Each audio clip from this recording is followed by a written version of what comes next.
Obunu gini kama chozunu Imana chukwa koti womo Onyele miu Nyelu yumi What am I looking for? See my God, he don't bless me, yo. He give you me, give me you. Obunu kife la chasha so Obunu kife me chasha me. My baby, you know, say you go love for me. Hey, yeah. I do go. I could go. When I call your name, Shakara for me. Oh, Roma. I will be your Romeo. You go be my Julie.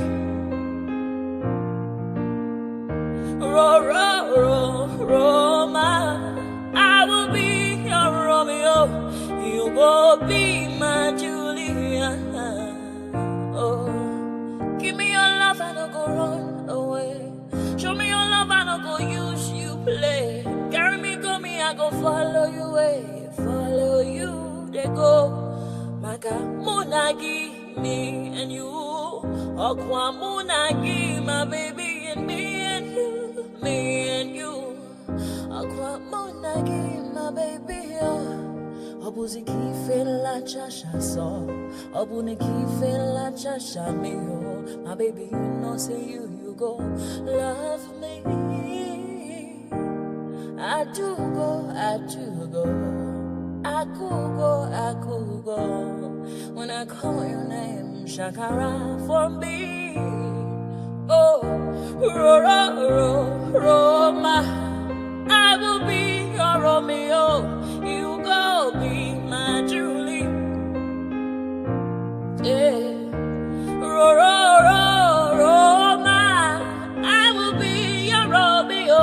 You will be my Julia. Oh, Roma, I will be your Romeo. You will be my Juliet.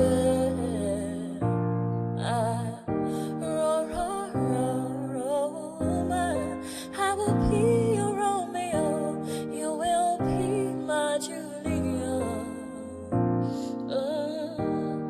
Obuzi kife la chasha so, Obuzi kife mi chasha me. My baby, you know, say you gon' love me. I do go. I could go. When I call you, Shakara for me.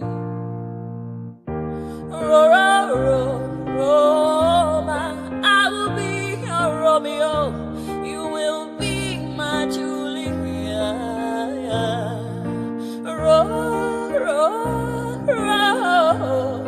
I will be your Romeo.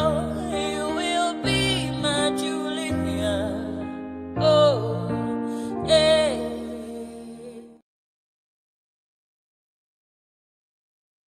Ayandaba.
Obodo jisike n'ụbọchị eruo na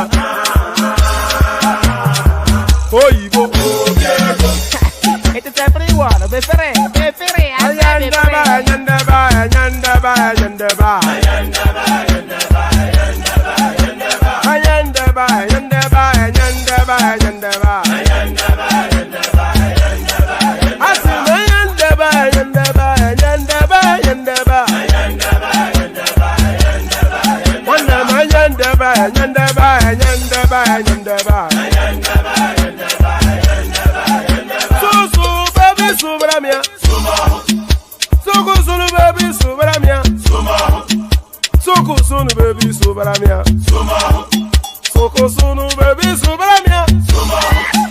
Ladies and gentlemen, sometimes you just have to act like you are drunk, like you are crazy. Confuse your enemies, confuse them.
Since I was born, but now I am getting old.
And there it is right there. So there it is right there. How am I positioned on the thing? Am I coming across? I don't know how I'm coming across. I'm coming across as I come across. But good day to you. Good to be in your company and all that. Good day to you. Good to be in your company. And how are you? I hope you have had a wonderful day so far. Let's just acknowledge first, before we even go any further, let's acknowledge Nigerian man who is actually living up to his name as we speak. He's ensconced somewhere in Nigeria. So good to see you, Nigerian man. What are you doing up so early? It must be 3 a.m. where you are there, but good to see that you're with us nevertheless. So he stayed awake till 3 a.m. in the morning, only really to encourage you to like, share, subscribe, and super chat. So that's the encouragement that you're getting from our Nigerian man right there under the name Jajon. And we have Agbadorian as well. Good to see Agbadorian. So please say hello to me in the comment section so I can acknowledge your presence. Say hello back.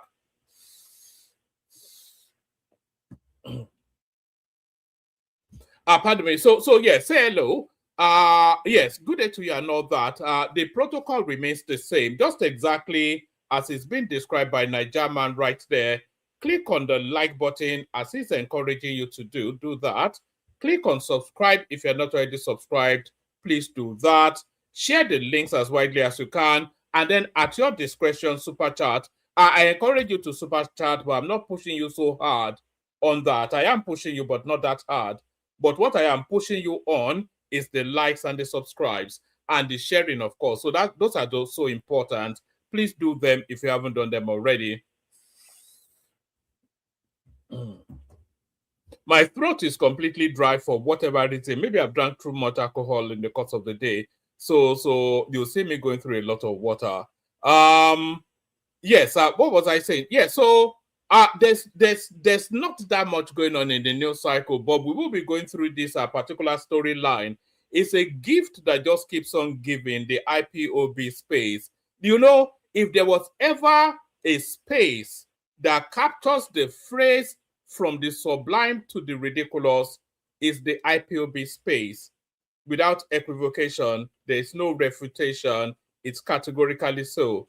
If there was ever a space that captures the phrase from the sublime to the ridiculous, is the IPOB space. So the story started as way back with Ogechukwu, who may or may not have legitimate reasons for whatever it is that he did.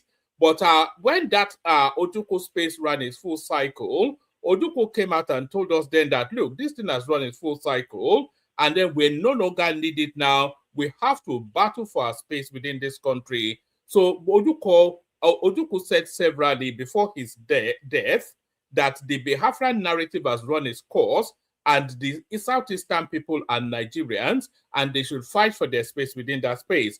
And he went on by example, because Ogechukwu contended politics. He even created a political party known as ABGA. So that was the first cycle. So you might well describe that as the sublime, but subsequently it's been ridiculous ever since. It transmitted from Ogechukwu to Ralph Uwazurike, who is as ridiculous as a human being can possibly get. Ralph Uwazurike, just a totally ridiculous guy. And then he mutated from Ralph Uwazurike to Nnamdi Kanu. You don't get more comical a figure. You know, for a very long time, I actually thought the Nnamdi Kanu thing was a cartoon skit, was a comedy skit. That's how I used to see it. Oh, before they started paying people, I just saw the whole thing as just some sort of comedy skit with the ludicrous, high-pitched voice, the contrived indignation, the shouting all of the time. It all sounded so comical. I thought it was a comedy skit. And it gets even more comical with somebody like Simon Ekpa, who by all definition, you can describe as a clown. So it has now mutated now onto this character right on our screen here. Meet, ladies and gentlemen, Ogechukwu Nkere or Nkere. So this is the latest mutation of the IPOB space, a gift that just keeps on giving. So a gift that just keeps on giving. Shall we actually start it off? Let's actually see. So this is the guy. Actually, I was going to say he announced himself onto the landscape just a couple of days ago, but he has been in the landscape for a while now. So let's actually pick it up from here. So an election was hard fought and won. An election hard fought, won and lost. And the oh, good to see you, Assad. Hopefully you pop on.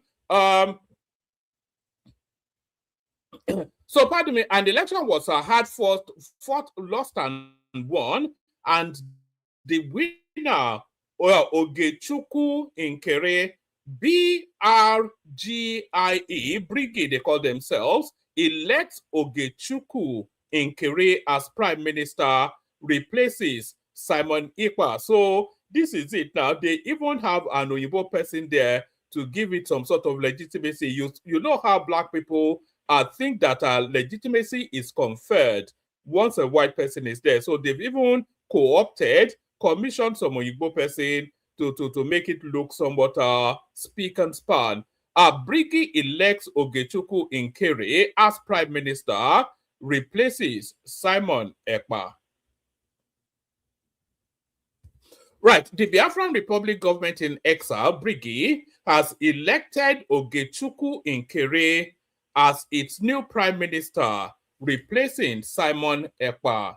Nkere's emergence was announced in a statement released on Thursday, which disclosed that the decision was taken by the... I thought it was actually... Was it not some lady that was meant to be the new leader? I can't quite remember her name now. If you can remember the name of the lady that was a very pretty gay lady like that, with a very, you know, alluring sort of a figure. If anybody remembers the name of that lady that was meant, oh, is it Ngozi something? Oh, the name escapes me now. I will remember the name, but it was meant to be a lady but it looks as though they have now elected this guy according to their bulletin coming out. The Biafra Republic in the Biafra Republic government in exile has elected Ogechukwu Nkere as its new prime minister, replacing Simon Ekpa. Nkere's emergence was announced in a statement released on Thursday, which disclosed that the decision was taken by the Brigade cabinet on January the 14th, 2026. According to the statement, Nkere was unanimously elected to succeed Ekpa, who has been relieved of his position following his imprisonment in Finland. So, if Simon Ekpa has been released as a consequence of incarceration, is Nnamdi Kanu also similarly relieved of his position for reasons of incarceration? Because they are both in prison now, and knowing the lot of whoever becomes the leader of that space, this guy now soon to be in prison as well. According to the statement, Nkere was unanimously elected to succeed Ekpa, who has been relieved of his position following his imprisonment in Finland. Ogechukwu Nkere was unanimously elected by the cabinet of the Biafra Republic government in exile to serve as prime minister, succeeding Simon Ekpa Njoku, who was relieved of his position by the cabinet. The statement reads, before his formal appointment, Nkere had been serving as acting prime minister since December 2024. After Ekpa was detained in Finland, he previously held the position of Brigade Minister of Finance and also served as the group's long-standing representative in Washington, D.C. Whilst in the United States, Nkere reportedly engaged with several U.S. government officials, including Senator Ted Cruz and Speaker of the House Mike Johnson, in his role representing Brigade. There is it. So there is his appointment right there, and he makes his announcement then onto the stage by taking on Charles Soludo frontally. So here he is now announcing himself to the space. So hopefully you can hear this. If you can't hear it, let me know. Then I'll play to you in the studio. Fellow Biafrans, good afternoon. From Biafra Republic government in exile headquarters here in United States of America, to my fellow citizens, especially the Anambras, the Anambra people.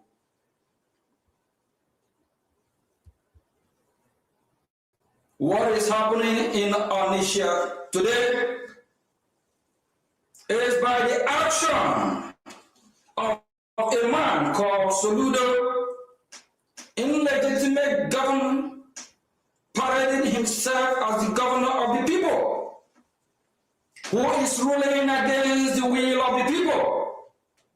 Soludo left the Biafrans' business their shop up, unprovoked. He don't have the right to do that. My fellow citizens, while you are protesting, protest peacefully, be your neighbor's keeper, watch your neighbor, protest for your freedom from United States. All right, so it goes on and on for a few more minutes, just some incoherent gibberish. But there it is right there, the latest incarnation of the comedy skit that is the IPOB space. I'm not quite sure if ludicrous even justifies. It's just it's a farce of the highest order. Somebody just came into the studio actually, and to tell us now that this guy has now been sacked as well. It didn't even last a moment. It says Biafra government in exile. Let's see. It says Biafra government in exile rejects Ogechukwu Nkere as Simon Ekpa's successor and prime minister, calls him an imposter. So that placement is just, I think that is singularly the most ridiculous space within the Nigerian paradigm. It's just a farce. It's the theater of the absurd. as Baba is saying, right, it's just beyond ridiculous. So that's the goings on then within the Biafra space. So let's go on from that to something a bit more meaningful. So let's see. Hopefully this starts from the beginning. So starting from the beginning. Oh, hold on. All right. All right. Tell me if you can hear the volume on this one. It's still campaign season as Iyabo Obasanjo, daughter of former President Olusegun Obasanjo, has returned to active politics after almost 15 years and joined the ruling All Progressives Congress, APC, ahead of the 2027 general elections in Ogun State. Iyabo, who represented Ogun Central Senatorial District between 2007 and 2011, participated in the ongoing APC e-registration exercise, effectively sealing her membership of the ruling party. However, she joins a growing list of politicians' offspring who are expressing their interest in elected office. Son to the FCT minister Nyisamwike Joaquin Wike, age 25, is said to be positioning himself for the House of Reps seat for Obio. Okay, so what this piece is speaking to? Yes, what this piece is speaking to is the passing of the baton. It says, "One man believe what you believe." What do I believe? I don't believe anything. I don't really. I'm just here to. I'm just here merely to troll the news. Not even to analyze the news, to troll it, because often instances this is in response to this chap's comment right there, Alex Onyema or something. Are you the Alex? Oh no, that one is Alan. Are you related, by the way? Let's see the color of your super chat if you're related to the earpiece guy. I'm just here to troll the news. I'm not even here to analyze or assess the news. I'm here to troll the news and mock it, and subject it to ridicule right across the board, because Nigeria is a farcical country being run by clowns in most instances, and most things that come out of that country is clownish. And the Biafra narrative is a classic example of that. The whole country is a joke being run by comedians, occupied by clowns. So I'm just here to laugh at everybody. So that's just what I'm here to do. Sometimes it gets serious, sometimes it doesn't. But my main objective is to come and mock all of you. So back to what I was saying. That guy's comment caught me off guard somewhat. So back to what I was saying. So this nothing that we're watching on the screen right here is speaking to what essentially is the changing of the baton. So, but it's not a changing of guard, so it's a changing of baton. So you know that if you are changing the baton, you are passing it from one teammate to another. So what this piece from Arise TV is speaking to is the changing of the baton from one generation of politicians to another. But then they go on to be very critical about it. And anyway, let's watch on. But I hold a different view from what is going to be described by the Arise TV crew, as ever always the case. But I don't think they quite get it. But we'll get to that point. Let's watch it some more. Constituency, where his father also started his career. Son to the Minister of Works, Dave Umahi, Osborne Umahi, age 27, is reported to have picked up his 30 million naira nomination form for the local government chairman position for Ohazora local government in Ebonyi State. Son to Atiku Abubakar.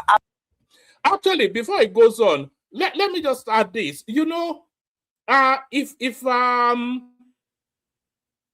If your father was an engineer, for instance, there's every possibility that you'll be an engineer. If your father was a doctor, or is a doctor still, if he's still alive, then there's every possibility that you will be a doctor. If your father was a lawyer, every possibility you'll be a lawyer.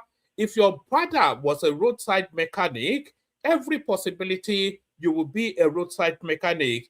If your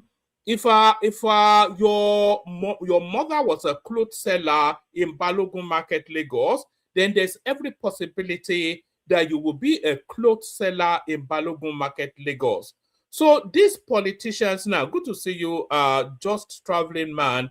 Good to see. People keep on saying hello to me in the comment section, so I can see that I have at least friends. if your father, similarly, if your father is a politician, then there's every possibility that you will be a politician. A good example is the Bush family in America. Every single member of that family is a politician of some sort. So this thing now, it's not anomalous, it's not strange or foreign, it's just the way things are. But the idea of Yemisi Wike's son taken to politics, age 25, going into the House of Representatives, I'm not quite sure. He's not yet there, but he's campaigning to go there, and we know that his father will buy him the seat. So I'm not quite sure how much I approve of that. What life skills does a 25-year-old have to go straight from university into parliament? So that's to direct the route. I think it's grooming. It wants to fast track him to the River State House. So you can see what Wike is playing at there. He wants to microcopy the Tinubu template. But Dave Umahi's son, who I think is in his 40s, taking up a registration form to be the chairman of his own local government area. I don't think you can quibble that too much. But all of their children are coming into frontline politics. This is what this piece is bringing to us. But let's listen on. Abba Abubakar, age 47, made headlines when he officially registered as a member of the ruling APC recently, although he's yet to express interest in vying for office. And of course, the first son, Sheyi Tinubu, age 40, who's also the founder and patron of the City Boy movement and is widely tipped to be preparing to run for office in Lagos State.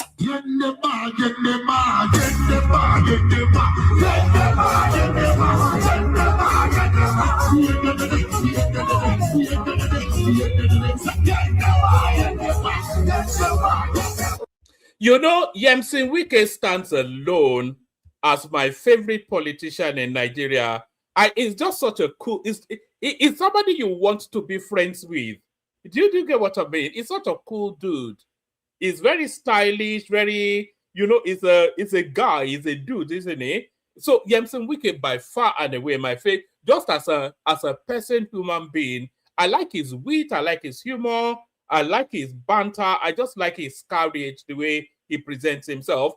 His politics, I don't mind it either, but especially his personality is quite enchanting. He's by far and away my favorite politician in Nigeria, Yemisi Wike.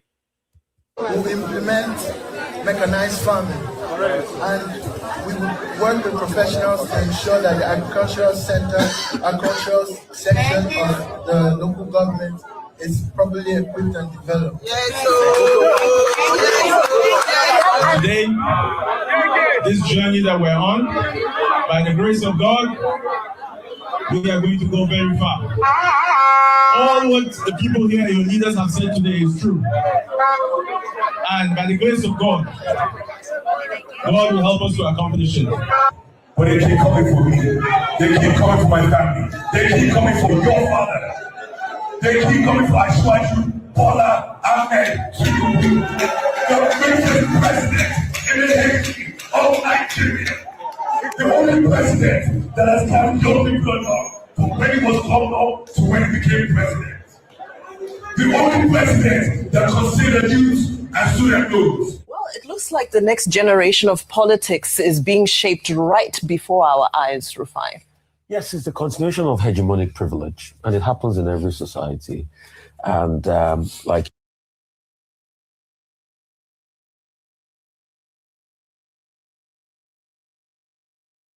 Oh, sorry, I was speaking, not realizing I was muted. I was saying I really hate the way Rufai cobbles words together.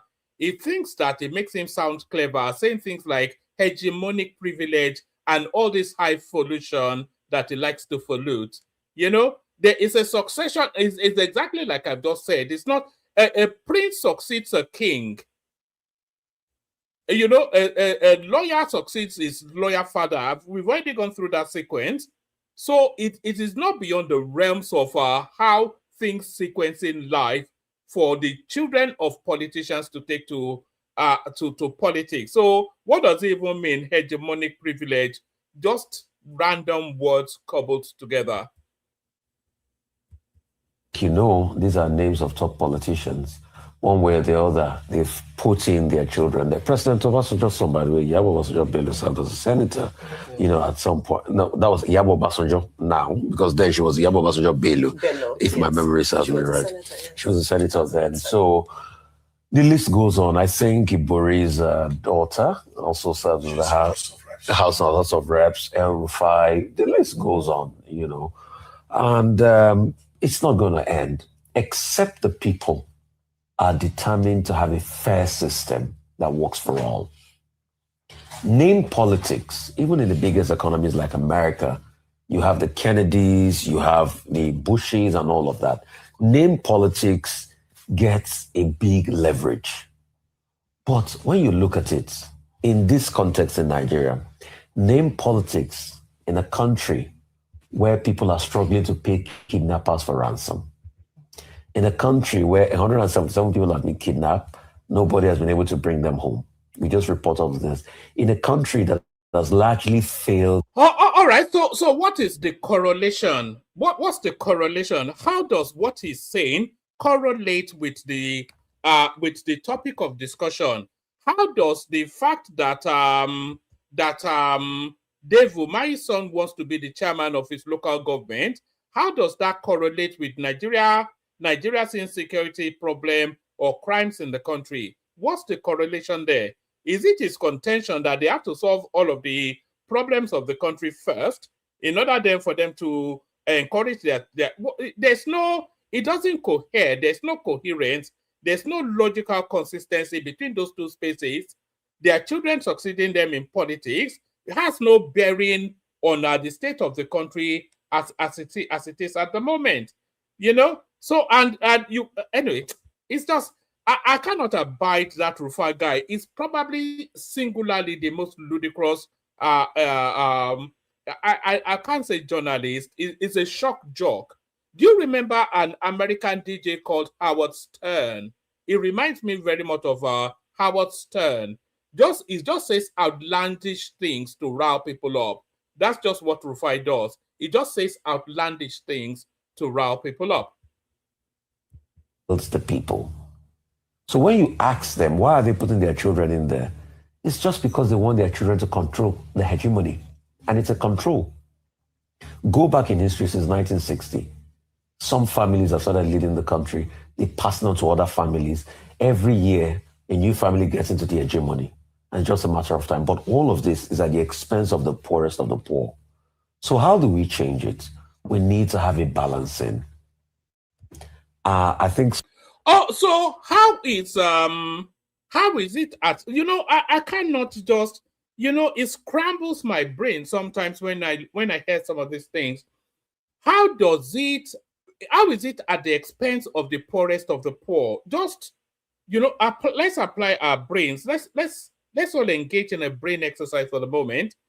Let's use Dave Umahi's son as an example. So he wants to be the chairman of his local government area, you know. So how is that at the expense of the poorest of the poor? So what price is the poorest of the poor paying for Dave Umahi's son to be the chairman of his local government area? What do they sacrifice for him to achieve that? You know, unless you are questioning his competence, and his competence has not been tested, so you cannot question something that's not quantified yet. So you don't know if it's going to be the best thing that's ever happened to Nigeria or the worst thing. So it's an unknown quantity. But how is that? It's just random nonsense. The fact that the sons of politicians, the children of politicians, are following in their father's footsteps, how is that at the expense of the poorest of the poor? There's totally no relationship between those two comments. It's daft. It's a daft thing to say. In fact, it's idiotic. Somebody wrote a book. I think it's Walter Schneider or Schnedlin. He wrote it. You see, there's the pretense again, Walter Schneider or Schnedlin. What is it? Is it Schneider or Schnedlin?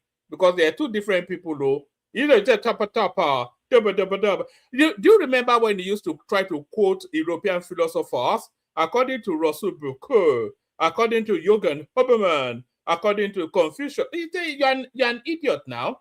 You know, no matter whatever rehearsed lines you churn out, you will and always you are and always will be an idiot. Nigerians see this guy as an idiot. Rufai Oseni, outside of the obedient movement, which is his catchment area, the wider country sees him as nothing more than an idiot. Politicians go on the platform, on his platform, especially and more so to mock him. Do you remember how Fayose slaughtered him? Do you remember how Larry, even the right-hand man of Wike slaughtered him? They just go there to bounce his head on the wall. Yeah, according to Russell Brooker, idiot. He called it a great leveler. When is Nigerian political structure and societal strata going to have a great leveler? It will be with a people that truly wants their country to change. A people that does not respect the hegemony. A people that does not respect Babasokwe-crissy. A people that truly asks for accountability. But the big question is, are the people ready? The big question is, are the institutions ready? No. It's not only in politics. It's been done in judiciary. It's been done in every area of our lives. But except we break this hegemony. Oh, okay. So, I don't know what his father does, Rufai Oseni, but I don't like to disclose personal details about myself, but within my own family, I cannot think of. I think there's 6 of us. There's only one that somewhat deviates from what either of our parents does or did for a living. You know, so I suspect that is the experience. Faust, the bad boy, is Fanikayode's son is a lawyer. You know, so that's just the sequence of things. Your father is a doctor, he sends you to medical school. Your father is a politician, he puts you into politics. Your father is a meat seller, he puts you on the stall. So this is a hegemonic idiot.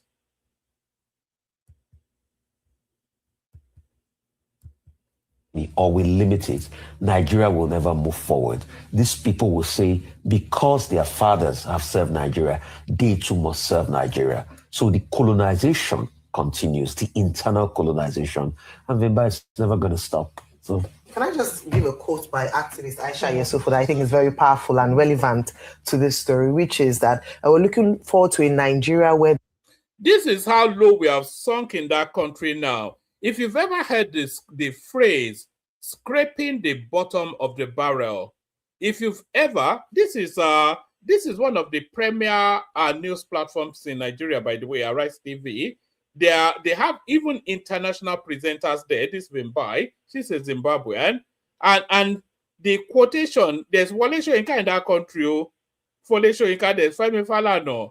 There are people like that, you know. There's they are quoting Aisha Yesufu as a reference point for a seminal moment in a discussion. So if you've ever had the phrase, scraping the bottom of the barrel, scrape, scrape, scrape, that's the bottom of the barrel being scraped right there. The son of nobody can become somebody without knowing anybody. We are very far away from that. And I want to put education as one of the levelers we're talking about. Well, that is not true, actually. We are not far away from that. If we were to believe the narrative of your erstwhile president, Goodluck Jonathan, who told us that until he was well in his 30s, he never had a shoe. If somebody that couldn't even afford a shoe goes on to become the president of Nigeria, Rotimi Amechi was a bus-stop tout. That was how he started his life. So if people from the lowest rung of society, the bottom of the barrel in society, if they can cascade through the systems, if they can ratchet up through the systems to land at the preeminent premier positions, then that tells you it's a meritorious society. What facilitated for Goodluck Jonathan, Mr. No Shoes, age 30, to become president, other than a country that facilitates for talent to rise? It's just nonsense. The evidence don't bear out. But then, of course, it's Arise TV, isn't it? Access to quality education by all Nigerians can give people an opportunity to aspire to get to levels that their parents didn't get to. But unfortunately, even at the level of education, there's such a wide divide between the education that is received by the children of these elites and children of ordinary Nigerians, whereby you can't even aspire. What you are thinking about, you're so mindful of how to get your next meal, you cannot even be aspirational. And there's almost a deliberate attempt to keep people shackled on that level, whereby you cannot even attempt to aspire to get. No, I have to disagree. You know, Nigeria does not exist in isolation, you know. Nigeria does not exist in isolation. You know, you have the advantage. You know, if you come from privilege, that privilege itself is an advantage. You know, and it advantages you to continue the hegemony and to maintain the class structures. That's just how society works. So the son of a lawyer, as I said, most likely to become a lawyer, and he will maintain that level, that strata in society, in Nigeria, in Uzbekistan, in Somalia, in United States, and in China. It's the same. It's the social, they call it social stratification, and everybody maintains their strata in society. So you can have an outlier breakthrough to come into the upper echelons, exampled by the Goodluck Jonathan example that we just said, but there is nothing peculiarly Nigerian about social stratification. It's not, oh God, some of these people should, anyway, let me not go that far. I was going to say they should be short. Next level. I don't see it as together with our next story. Okay. Dynastic politics, you know, you find it all over the world. Whether it's in Bangladesh, or it's in South Korea, or it is in India, or it's the United States, or Equatorial Guinea, or even Nigeria. What we should emphasize is that if the son or the daughter is competent, what we need in Nigeria are competent people who can provide solutions to the many problems that we have. To talk about circumstances of birth, people don't choose where they came from, you know, but they must be qualified and they must be competent. They will probably even be better persons than their parents, whose examples that they are following. But they must be competent. They should not be just children of privilege to come and inherit a culture of rent collection, you know, feeding fat on the Nigerian state. So when we can see that competence, that will make sense. Absolutely. Absolutely. Now, I think where the concern comes is the divide between the haves and the have-nots and those who don't. It's a form of racism, actually. What this Arise TV people are doing is it's a form of prejudiced bias, which is akin to racism. So by virtue of their privilege, they stand condemned, not knowing the content of their capacity. That's what Rufai Seni is telling us. That just by virtue of Dave Umahi's son having the last name Umahi, he stands condemned and he carries the crime of his father as his own burden too. That's a form of prejudice now. That is akin to racism. It's just ludicrous. These are farcical people. These are clowns. Don't have access to even... All right, I tire of these people, but I think you get the drift of that. Let's go from that to something totally new. Let's go here.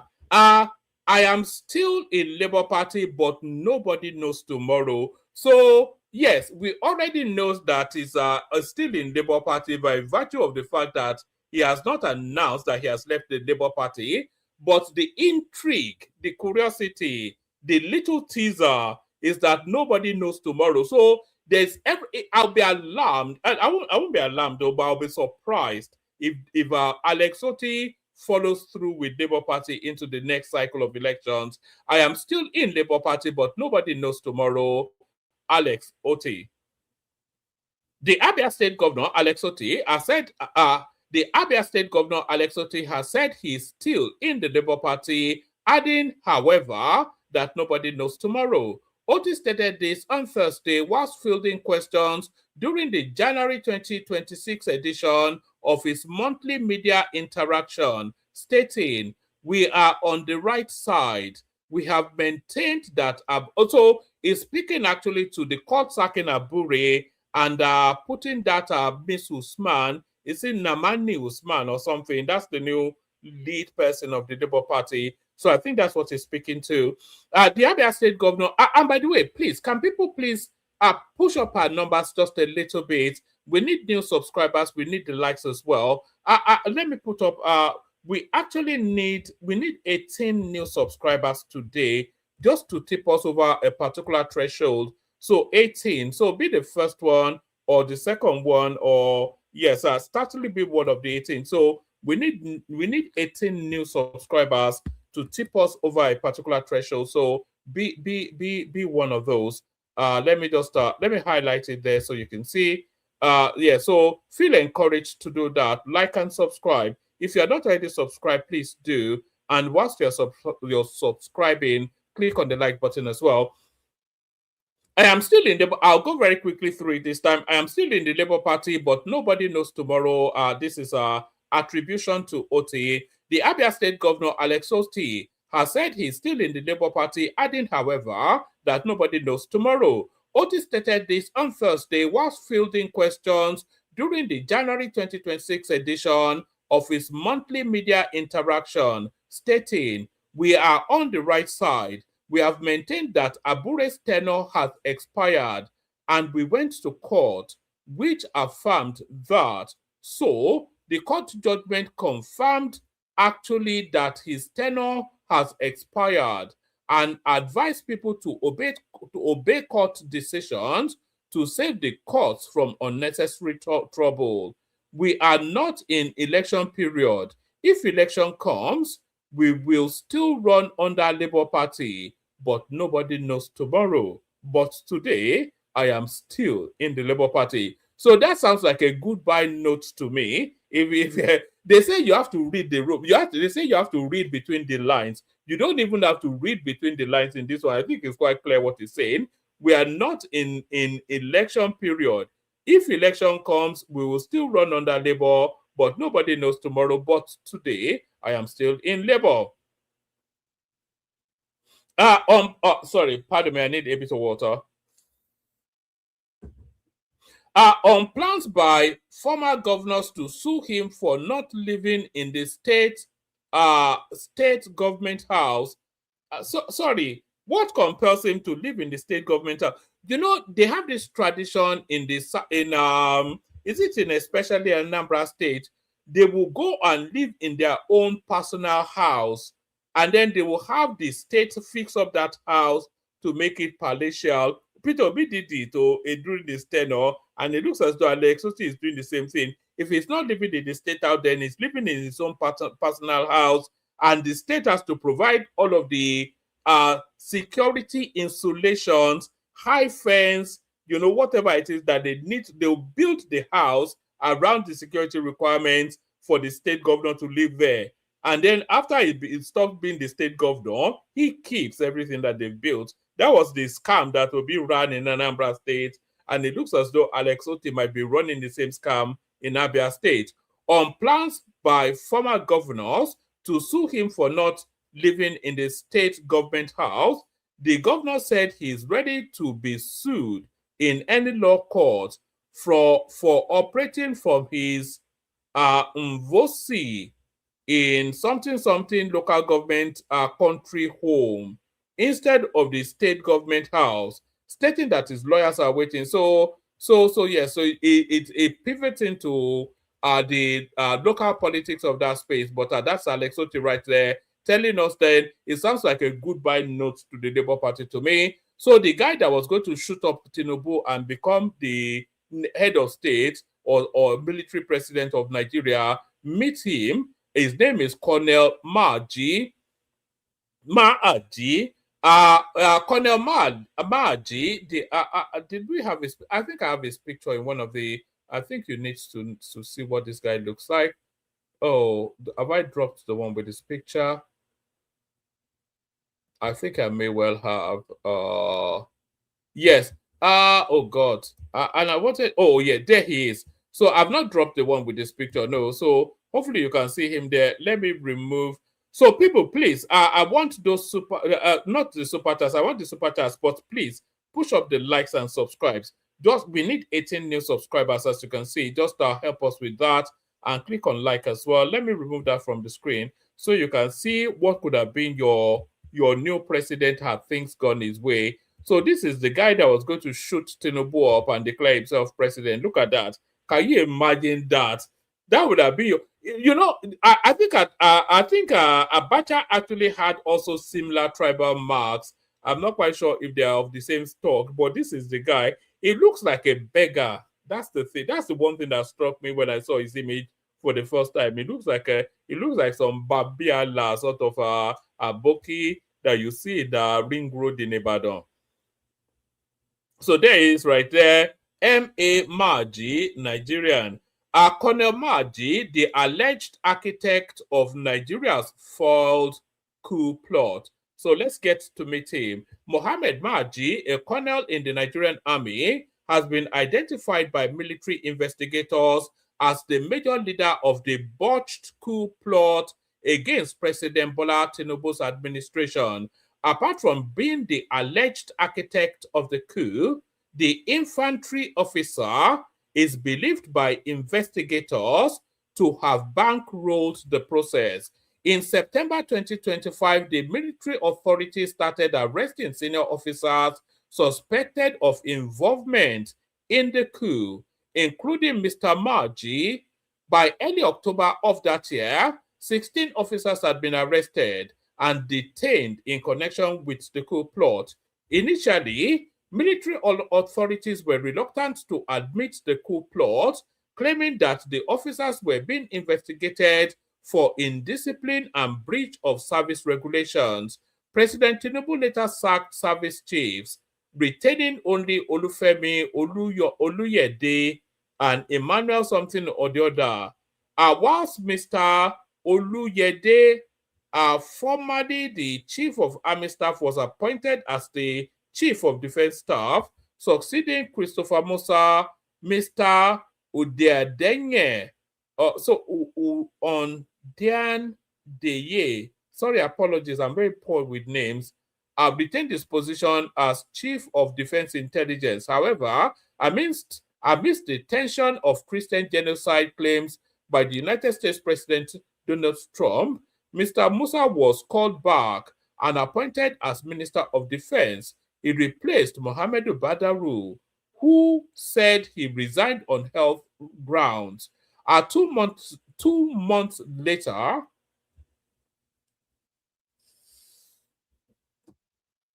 pardon me, 2 months later, the military confirmed the coup report, noting that the officers involved faced trial. Military sources spoke with correspondents, said investigators believe that Mr. Maji played a key role as a strategist in the coup plot, coordinating planning and logistics. Another source said Mr. Maji was strategic in his planning. So anyway, it goes round and out. So it's from Niger State, I think. Mr. Maji, whose service number is XYZ, was born on the 1st of March 1976.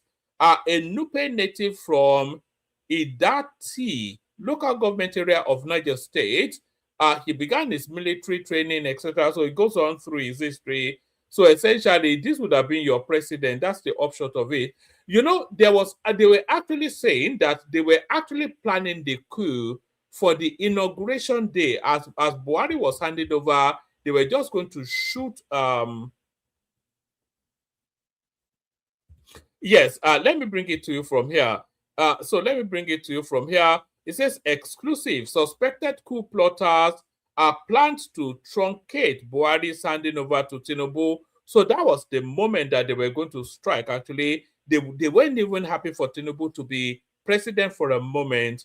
It says, as Nigerians prepared for the transfer of power on the 29th of May 2023, a group of military officers were quietly plotting to overthrow the country's democracy and assassinate key political figures. Correspondents gathered that the coup plotters planned to violently disrupt the handover of power from the former President Muhammadu Buhari to President Bola Tinubu. Sources said the failed plot was allegedly masterminded by Al-Hassan Maji, a colonel with service number XYZ, born on the 1st of March 1976. The Nupe native from Niger State started, they go through, it says the coup was initially scheduled for the 29th of May 2023 during the presidential inauguration. However, the plan was suspended due to insufficient funds and inadequate logistical arrangements, as sources said. So there it is right there. If Tinubu makes it through his own 8-year term, it will be a miracle. I don't think the Fulanis I don't think they can handle Tinubu for 8 years. So Soludo shuts down Onitsha market for observing IPOB sit-at-home directive. So that was what the new IPOB chief was riding against. How Tinubu stole, okay, so I think we've already just gone through that. All right. All right, so that's what we have. If anybody wants to come in.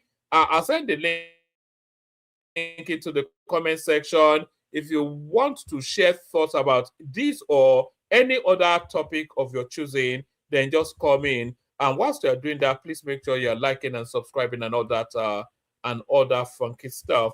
So that's the link to the comment section. You can come in. What clips do I have for you? Oh, I've got these. Anthony Joshua has come out to speak, and this is what he has to say. How's it going, everyone? I trust you're all well. I hope you're all well.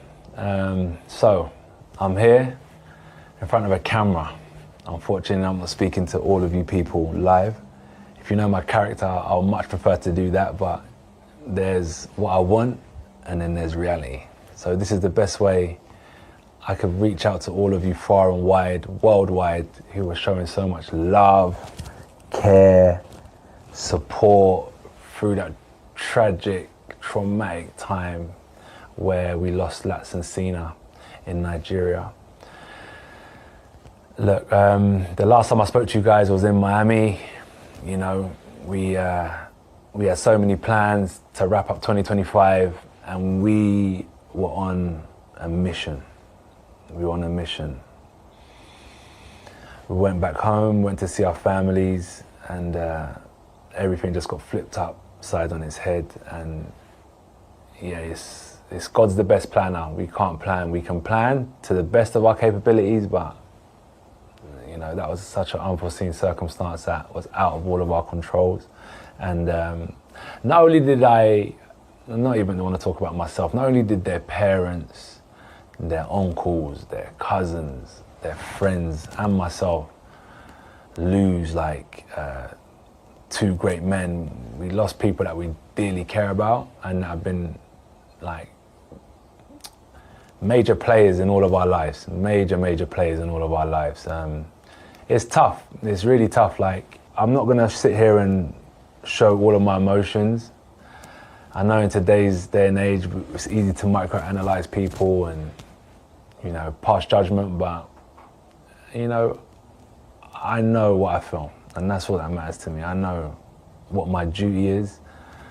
You know, they're my brothers, they're my friends, first and foremost. Then we became business partners, we became hustlers, we became lieutenants, we became generals, we became everything. We became housemates, we were living together. Do you know what I mean?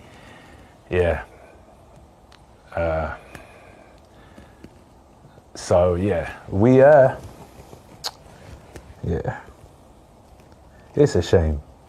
It's a shame, but so there's that side of things. And then what can I say? One day my time will come, and I'm not scared either, at all. It's actually comforting knowing that I've got two brothers on the other side. You know, I've lost people before, but I don't think I've lost people like that, my left and my right, you know.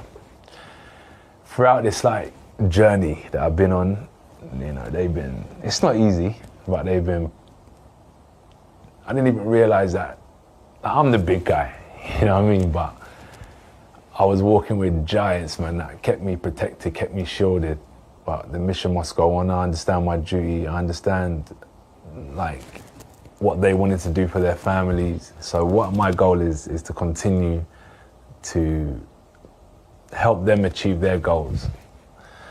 Even though they may not be here in the physical, when I pray at night, when I pray in the morning, I know spiritually they're going to aid me through, because it's not just physical strength that will get me through. It's going to take a lot of strength from the higher power. So I'm going to definitely be saying my prayers, and I'm going to help them fulfill their dreams for their families. Not only me, there's a whole team of us, the whole brotherhood, a whole sisterhood that will be helping fulfill their legacy and fulfill their dreams. But I know in my corner of the world, I know what I'm going to be doing, and I know what we're going to do to continue their, I don't want to say legacy, because I had a lot of those questions during my fight in Miami.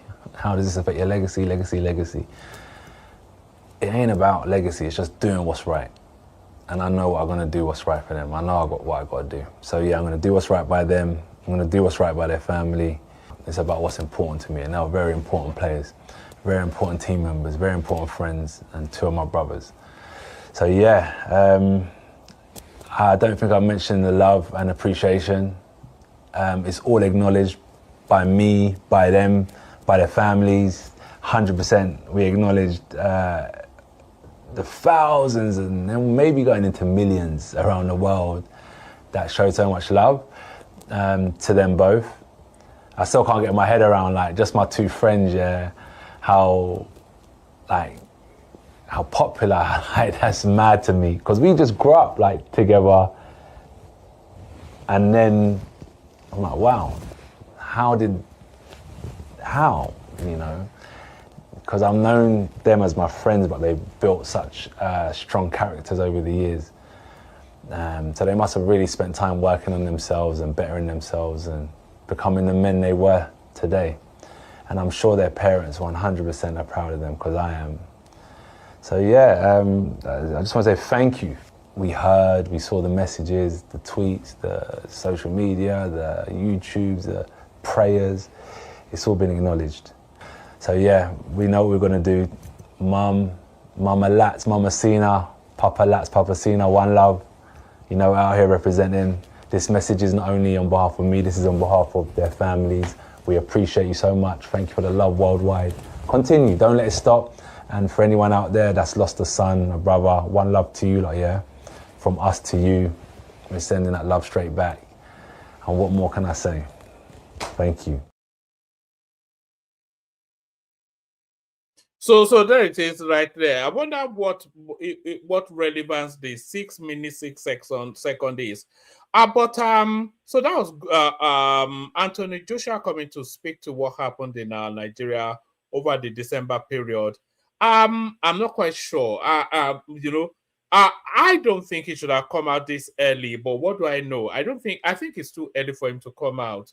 And then I'm not even sure what came across there. The one thing that he did document was that he was going to take on responsibility for the families of these people, his friends that lost their lives. But the thought I had, actually, so he was involved in that accident. They were all in the same vehicle. The accident was so impactful that 2 people lost their lives, and he emerged relatively unscathed. You know, no real injury, no, you know, maybe he was shaking a little bit, maybe a bruise here and there. It's quite a curious thing.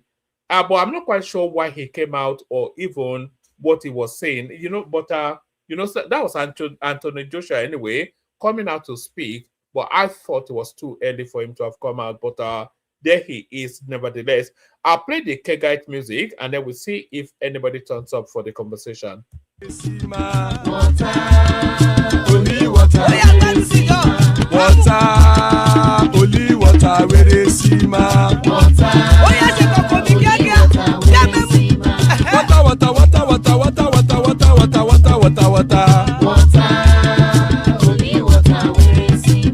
Hapa o night o, hapa Hapa you don't come oh.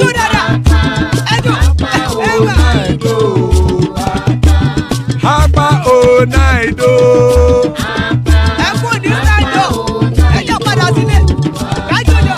Oro kẹ̀kẹ́ ẹlẹ́mù yé o. Ilé sọ́dí kẹ̀kẹ́ ẹlẹ́mù ré o. Bobby master kẹ̀kẹ́ ẹlẹ́mù ré o. Chifu Faila ti kẹ̀kẹ́ ẹlẹ́mù ré o. Eruku lẹ̀lẹ̀ ẹlẹ́mù dé. Eruku lẹ̀lẹ̀ ẹgbẹ́ ẹlẹ́mù dòde ojàre o. Eruku lẹ̀lẹ̀ Ghana ti dé ẹgbẹ́ bọ́dì o. Ọmọ ẹlẹ́yẹ ẹ̀yẹ o ó dìlé o. Odúyẹ̀lá ẹ̀yẹ o ó dìlé o. Petrosonana ẹ̀yẹ o ó dìlé o. Petrosodúnkẹ́ ẹ̀yẹ rẹ̀ ó dìlé o. Ẹlẹ́kọ̀ ọ̀run mú ìní o.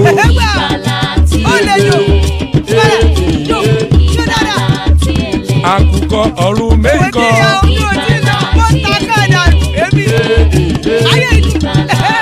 Ikú kò ní ríwà gbéṣe o.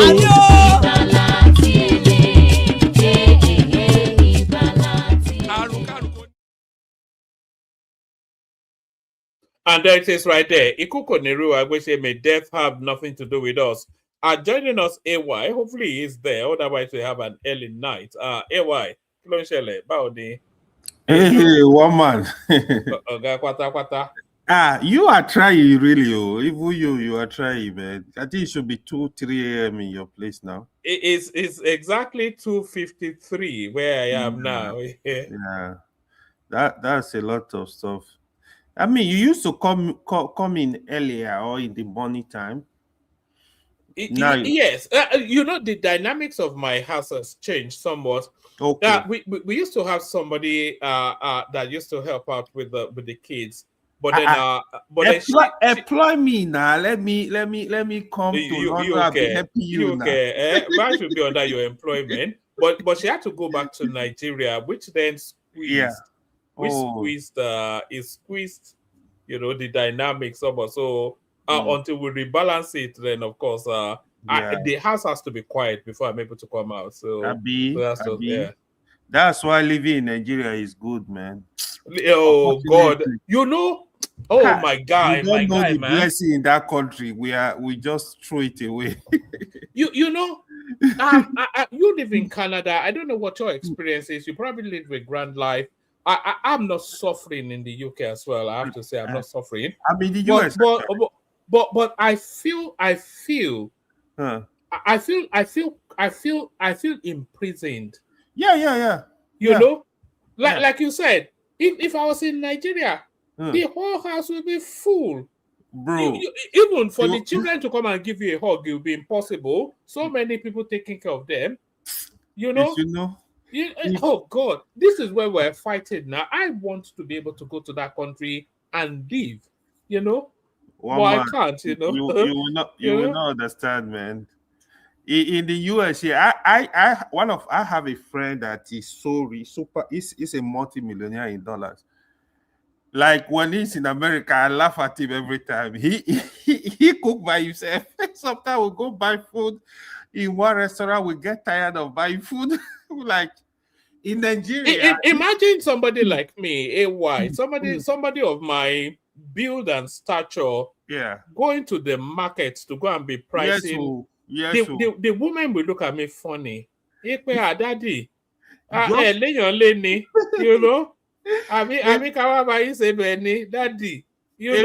a friend of mine. But I do all the shopping. Nobody, if I'm shopping, everybody else is shopping. Oh God. Nigeria, if you have money, you are the boss, man. Like they do everything for you. Everything. But I know that one has its own disadvantage too, because you are lazy, you are doing nothing. No, but you don't have to be lazy. You can only be lazy by choice, but the insulation that family offers you, Oh yeah. If I go to Nigeria, they don't let me touch anything. I'm like, I'm doing this thing in America, so what the heck? They don't let me touch. it's sad though. But one day we'll fix that country, we'll move back. That's do you know my ideal life? My ideal life is to live somewhere in Oyo, somewhere just within where I come from. You have and big compound. A reasonable compound, but like it's like a garden house. So I have chicken, a vegetable packed at the back. Yeah, you know, I'll be the palm wine tapper goes to drop my palm wine. The children will call me Uncle London. You know, and then I do experimental farming with birds. You know, and then maybe write books. That would be my perfect life. But Nigeria is sweet too. But they are wearing coats to chase away the cold. They are wearing. You have a thermal underwear and all of this stuff. Anyway, sorry. Yeah, good to have you, my guy. Yeah. Greetings, everyone. So, what exactly is the topic you're really dealing with tonight? Yes, I started off with this now new incarnation of the Biafra narrative, which is now some guy called Ogechukwu Nkere, who is as clownish as the rest of them. And then the name of the cool guy comes out, Magaji, his name, or Maji, his name, it might have well be Magaji, another random Fulani who wants to kill and then opportunize. You know, so and then we're talking about the succession plans because the new wave of the old names are coming back into mainstream politics. Iyabo Obasanjo joins the APC. Abba Abubakar Atikuson joins the APC. Yemsin Wike wants to slot his son into the House of Reps. Dave Umais. So all this next generation of the same names are coming in. And there seems to be somewhat of a backlashing against that. But if politics is the family business, then politics is the family business. So those or anything else that interests you? Yeah. The first one, the Biafra thing. To be honest, I feel this Biafra agitation thing is just a joke with these boys around. I think if there, when I would take these people seriously is when you have the people that know what they are doing, the educated and the politicians, you know. We have very intelligent people in the East. Even people like all the Kanu is quite brilliant. You know, you have Franklin that usually come with Dr. Damages. In the politician, you have the likes of what was this man name from Abia? Senator Abaribe. You have a lot of people, but I think if you want to fight for this Biafra thing, you can fight it without throwing a bullet. This is my own personal thinking. Where the politician, the parliamentarian from the East are gonna come forward to try and throw a bill, you know, at least fight for something. Let people see you fighting for something in the legal way, you know, then I think people will take them more serious. The governors get involved. I don't personally have issue with any group try to fight for their independence. My only problem, like I said to them the last time, is when they discussing about this Biafra thing, I personally believe any Biafra agitation that is cutting across the 5 eastern states, I think it's a fraud. They should not include any region that does not belong to the Igbos. That's where I have problem, because you cannot on one side say that Nigeria is a British construct, whereas the old Biafra, that is the old eastern region, it is a British construct. When you bring this to them, the argument is like, oh, there is nothing like South. There is nothing. I'm like, you need to stop. Yeah, I want justice for every part of the country. I also want justice for myself. So Biafra, if you agitate for Biafra, don't include any non-Igbo speaking people. You need to stop that nonsense. I feel it's really nonsense. So if you are doing that, there is no, you are very unserious. But if the Southeasterner they insist they want to leave Nigeria with 5 states, I will really support them. I will support them, give them referendum. If the Yorubas want to live with their 6 states, I will support them, give them referendum. I just want everybody to be at peace, but don't include region that is not yours. That's my position on that. Let me ask you a question. Do you believe that there's an actual agitation for Biafra? Do you believe there's an agitation for Biafra? There is an agitation. So you see, I don't believe that there's an agitation. Let me tell you why. Yeah. Let me tell you. Yes, I get your point, right? The expectation is for you to see the governor, see their representative fighting for Biafra. Yeah, that one. I like it. Like when I see that, I will take them more seriously because but right now the way they're doing it's making them look unserious. You know, it's making them look unserious. I want to see at least go to the Senate, go to the rep, and actually fight for demand for a referendum. You know, at least have the discussion. Let's know that okay, they are even serious in agitating for this cause. But right now, what you see is just some non-state actors going online, just running their mouth.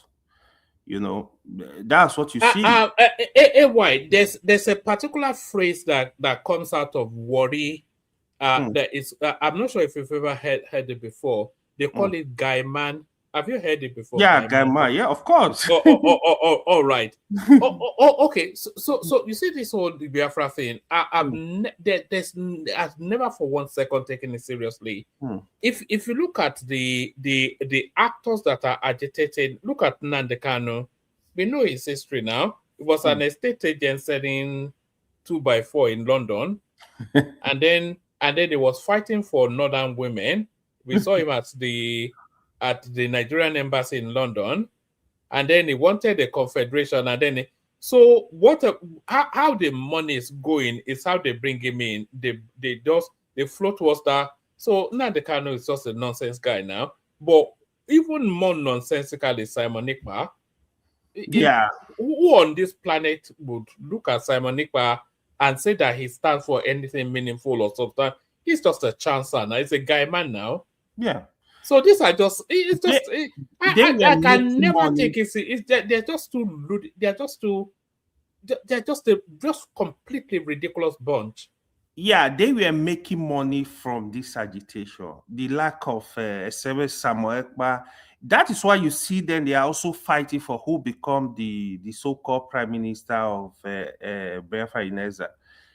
Their interest is just to look for money. They're looking for money. That is, if you really want to fight for this cause, if 5 Eastern governors can come up, have a press conference, demand for referendum, at least let's start from there. Let the House of Rep members, the senators from the East, demand for referendum. Let's have the discussion. I would really love to have the discussion. I want every region to have their independence, but this is not the way to go, in all honesty. You know the people actually agitating for Biafra. Do you know who they are?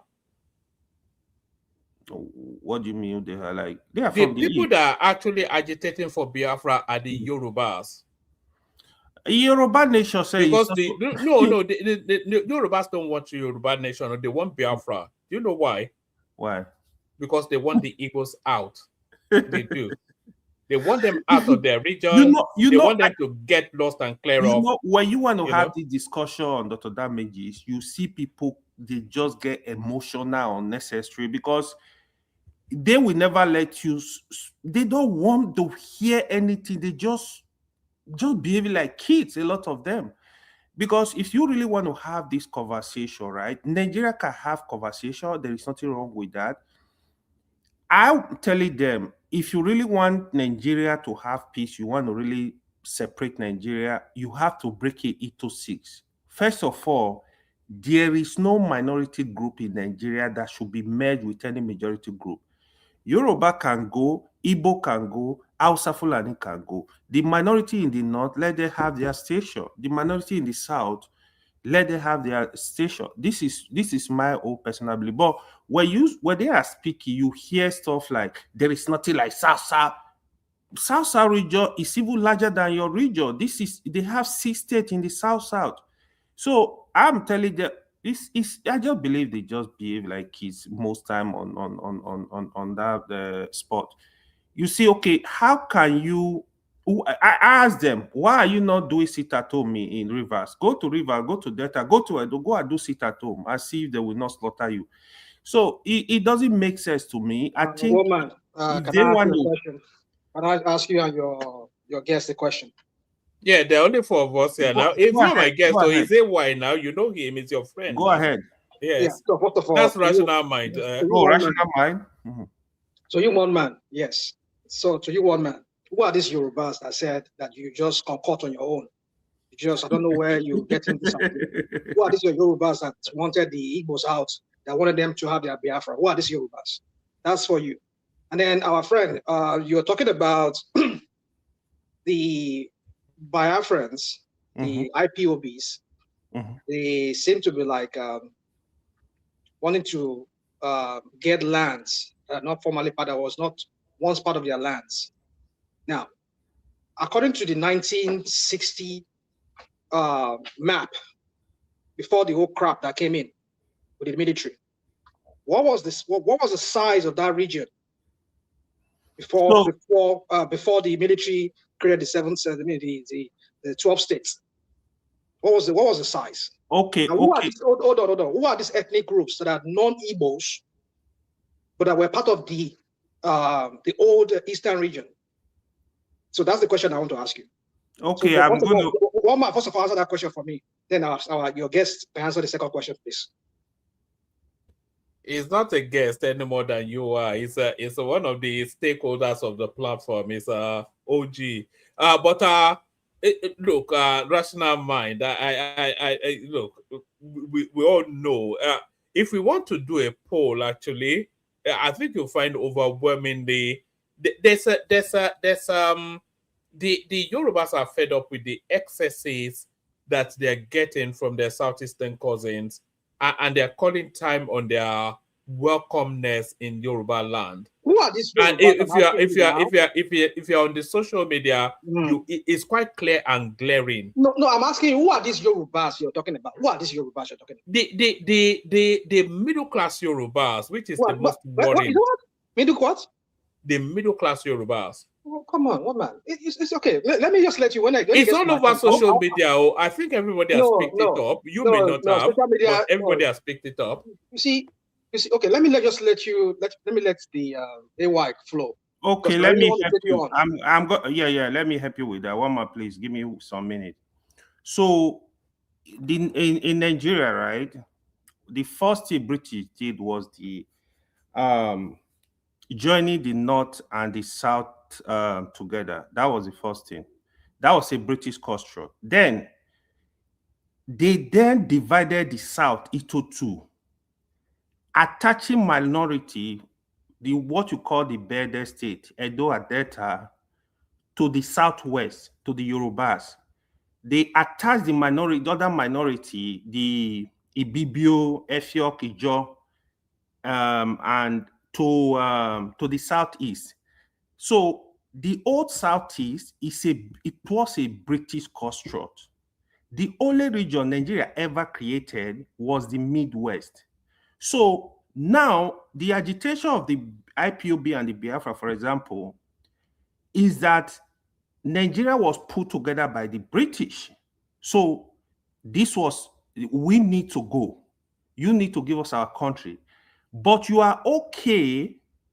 You want the old Southeast that made up the Biafra, the so-called Biafra. You want that region to remain because you have benefit. So what I'm not asking for, what I'm saying, the old Southeast don't need to remain. Don't forget, we moved from the old Southeast. Now we have 6 regions in the country. You have in the south, we have the southeast, we have the south-south, we have the southwest. So the right thing to do as at 2026 is these regions to be independent. So there is no need a southeasterner will be claiming a land. It has never been their land, the south-south land. The south-south is 6 states, comprising of a lot of states. Now, don't forget, even the middle belt was dissolved. So you have states instead of regions. That's where you have the Edo, the Delta, you have the rivers now, you have Akwa Ibom, Cross River, like that. So these are 6 regions that make up a region. So why are you claiming them? Because what's your reason for claiming them? So the right thing to do, if you really want peace, let the middle belt or the minority in the north, call them the middle belt, cut across from the Sata Kaduna, let them be one country. What is wrong with that? Then when you come to the south, let the minority in the south, let them have their own country so they are able to manage themselves. No tribe is dominating anybody. But Igbo can go, Yoruba can go. This is very easy, quite easily done. I don't know what is confusing you there. You know, I endorse your response, AY. People look at Nigeria from independence, like independence was ground zero, or the colonial intersection, like that was ground zero. Nigeria predates the European experience now, and all of these cultures predate those experiences as well. They were established cultures before they were forced into something that they did not have a buy-in into. And the Equere man has been an Equere man for 500, 1,000 years. So, and he has never considered himself Igbo.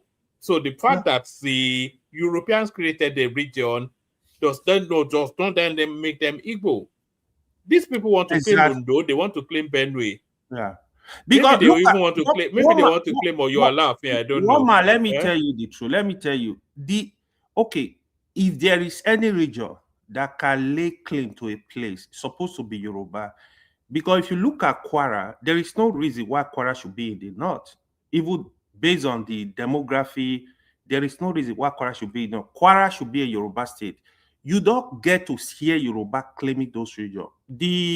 If you go to Kogi's west is all Yoruba. That whole place is they are Yoruba speaking people. So you don't get to hear the Yoruba claiming this region. So you gotta be fair. You want justice, you gotta give justice. You gotta be fair to everybody, let everybody live in peace. So those that want to leave, I mean, you can leave. In my opinion, let people have referendum if they want to have referendum.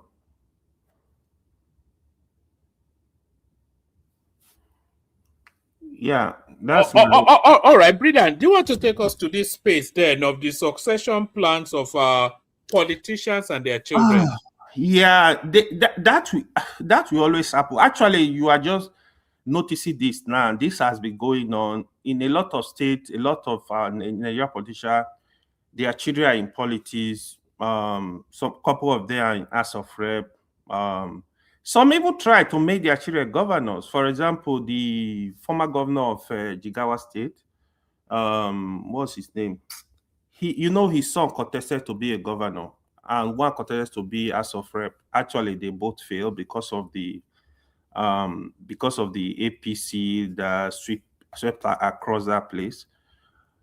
It will continue because the reason why this will continue is, apart from the education, they have the resources too. Nigeria politics is all about money and connection. The only way the people can really stop them is to have a very strong electoral system, which I still think is going to be, that should be a starting point of rebuilding Nigeria. We have to have a very genuine electoral reform in such a way that the power will belong to the people. What you have now, the power does not belong to the people.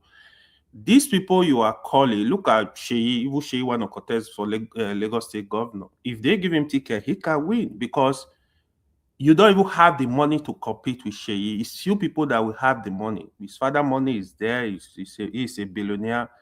They have money to play around. Not only have money. Nigeria politics is very capital intensive.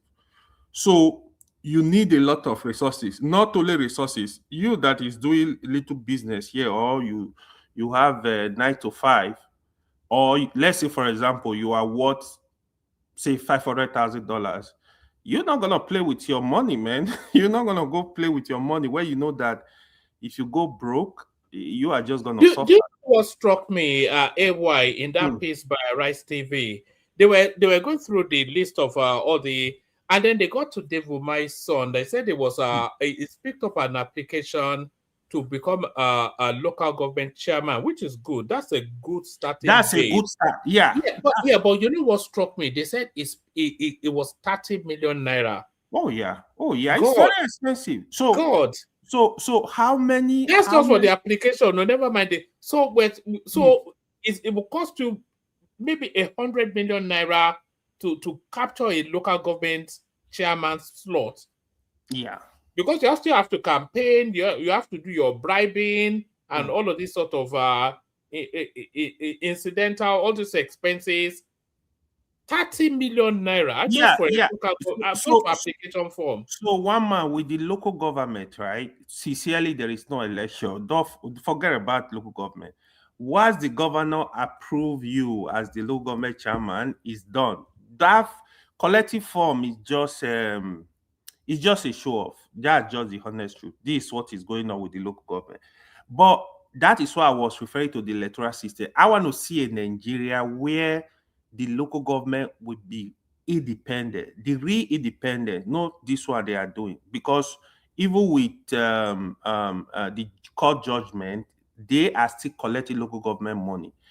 So if you have a system that will also checkmate the local government chairman, one area I think we can develop very fast is through the local government.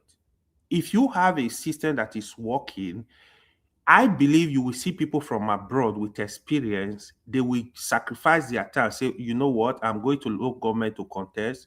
I want to help in building my local government. So I think that will work. From there, you can move to other positions. I think Dave Umai, what he's really doing is more like, okay, let him start from here. Before you know, he moves it to House of Rep. Before you know, their target is gonna be he want to repeat, he want to be governor again. So these things happen, but it's just sad. It's difficult to fight with them because they have the resources. Trust me, they do. And you know there is poverty in the country. So when you give people money, they are gonna follow you. Trust me, they are gonna follow you. They have money to play with. What about Wike pushing his 25-year-old son into the House of Reps? If that guy if he's really courtesy for us House of Rep, that is a big disappointment. That guy does not 25. Have any single experience. He did his graduation just last year. So I mean, you can push him into House of Assembly, let him start from there, or into local government, let it. But if you push him into House of Rep, it doesn't make sense. Actually, do you think he's trying to fast track him to the River State State House? You see, the only reason why you see people looking at Wike has offended a lot of people. People are just waiting for the right time to actually hit him very hard. Wike does not know that. The only thing that is covering Wike now is Tinubu. If Tinubu release Wike is not making money. Wike will not be able to do politics in Rivers because he has stepped on too many toes. They are going to hit him very hard. They're waiting for that opportunity, trust me. So that day will come, is the children, they might actually suffer it. They are going to deal with him because he has offended too many people. He thinks power is forever. He doesn't know power is just temporary. This is where I think he's getting it very wrong. All right, brilliant. AY, Hassan is in Lagos, so which will put him at about 4:20 a.m. So Hassan is here? Hassan is here, yes. Oh, okay. Maybe he's falling asleep, who knows? He usually interjects. So let's see if we can tease Hassan into a comment. But on our way to Hassan, let us encourage people to please like and subscribe. We're after 18 new subscribers. I think only one person has done it so far. So take us to that number very quickly. 18 new people to subscribe, just to tip us over a particular threshold. Hassan, what go on? So no Megida.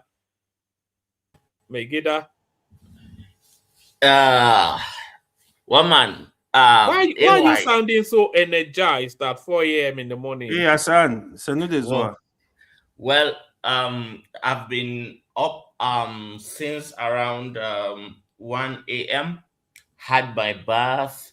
I am working on some documents. I'm reading up on some stuff. Hey, why you? Hassan, you are in Lagos? No, I'm not in Lagos. I'm in Abuja, actually. Okay. Yeah.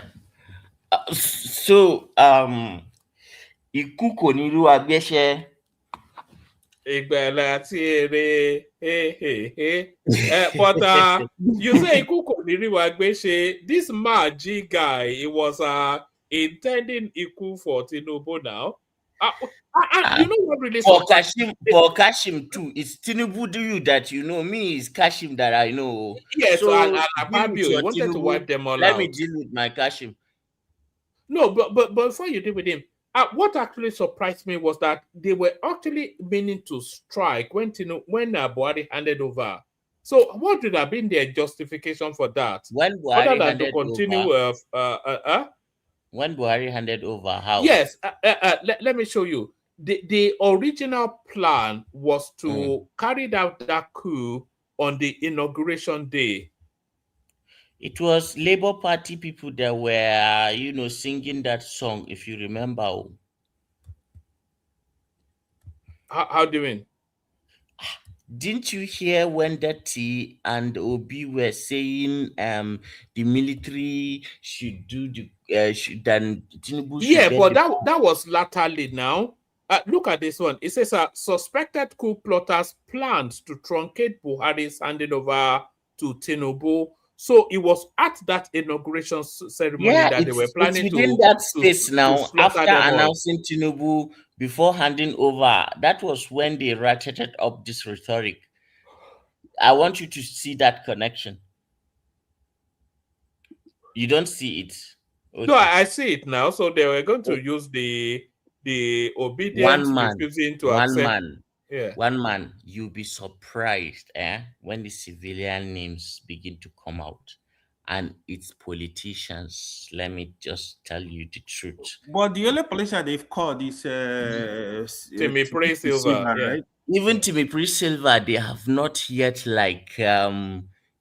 actually divulged his name in clear terms. If you notice, they are doing like this with it. So as far as the people wearing uniform, there are rules of engagement and the military code of conduct and their court martialing and all that is already set in stone. But I heard people say that yesterday. I don't think they are gonna try them in the civil court. Nah lie. No, Femi Falana is I don't want to hear anything now. Firing squad. See, no, this one will be different. Just watch, you will see. No, we have lost now. They are not civilians now. We have military justice is different. The moment you are commissioned as an officer and you take an oath, you are now living by two different and concurrently running constitutions, like the military code of conduct and then the Nigerian constitution at the same time, and you are all bound to them. So that is why you are held at a higher moral standard. Honor, integrity, sacrifice, all those fancy words that are associated with serving, especially in the military, apply to you. So the standard, especially if you are a commissioned officer, and most of them are commissioned officer, they are not from the rank and file.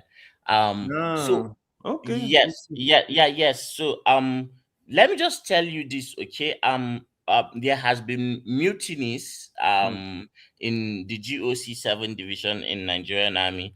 At the last count, within the last 12 years, there has been 16 separate incidents of mutiny. And out of all those 16 separate incidents, like 9 of them were convicted for mutiny, and some served life imprisonment. Some were sentenced to death by hanging, and then I don't know what happened to them. Some were given clemency and released. But then I heard on very reliable ground that some of them were actually hanged. Yes, they were actually hanged, but and they are not going to publicize it, and all that. It is essential to make an example of them. The whole country depends on it. What's the benefit of punishment, law and punishment, if it is not executed? Punishment serves as a deterrence for future crime. So it is important. If we begin to overlook these things, then we are sowing the seed of them. But what about the political window though?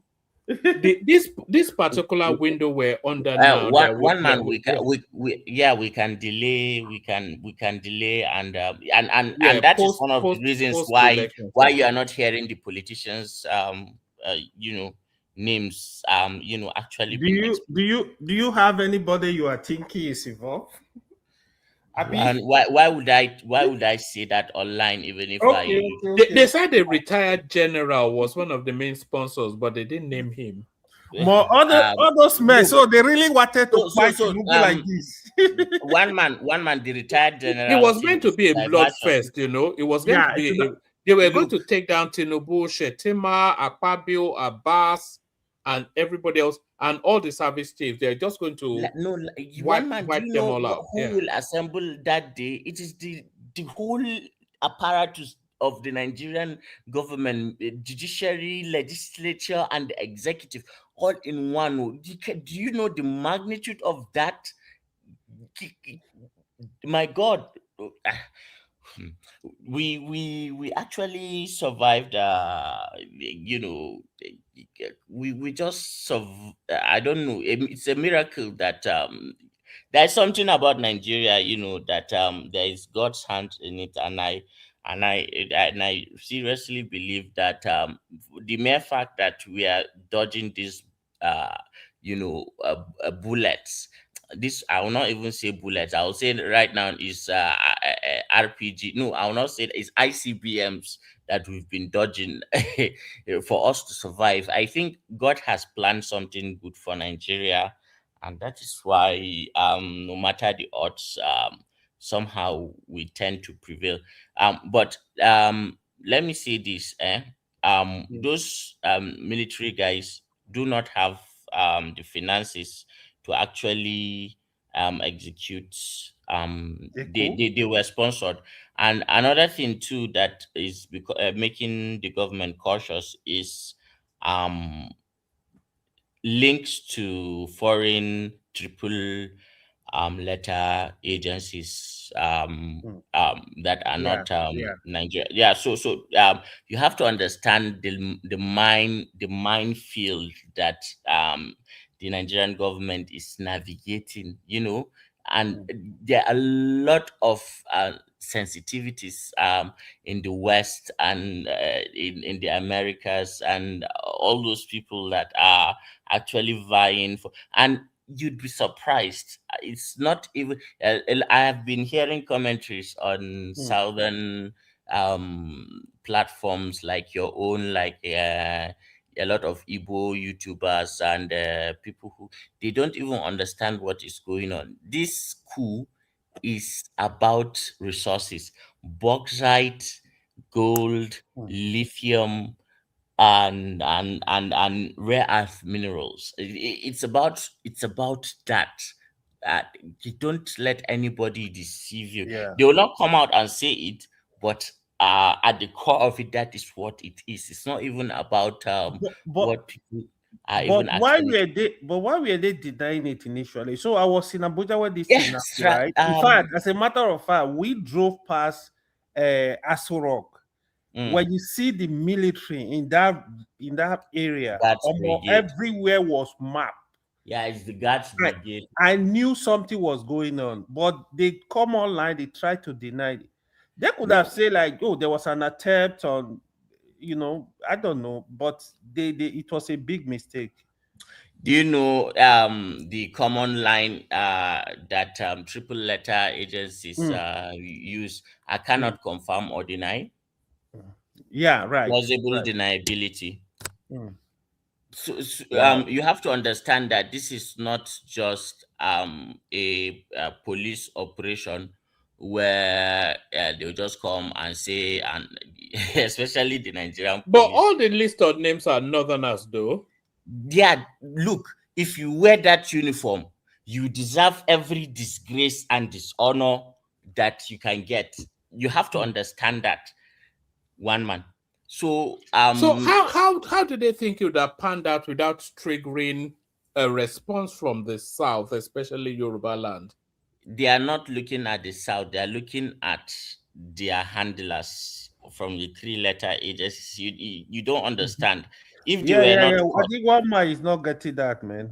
one man is too myopic. I had him and Baba, and they are just thinking too narrowly. They can't expand to see that Nigeria is not that they are southwest and that they are Yoruba economy of Lagos that they think is the all end and be all and Eden and paradise and all that.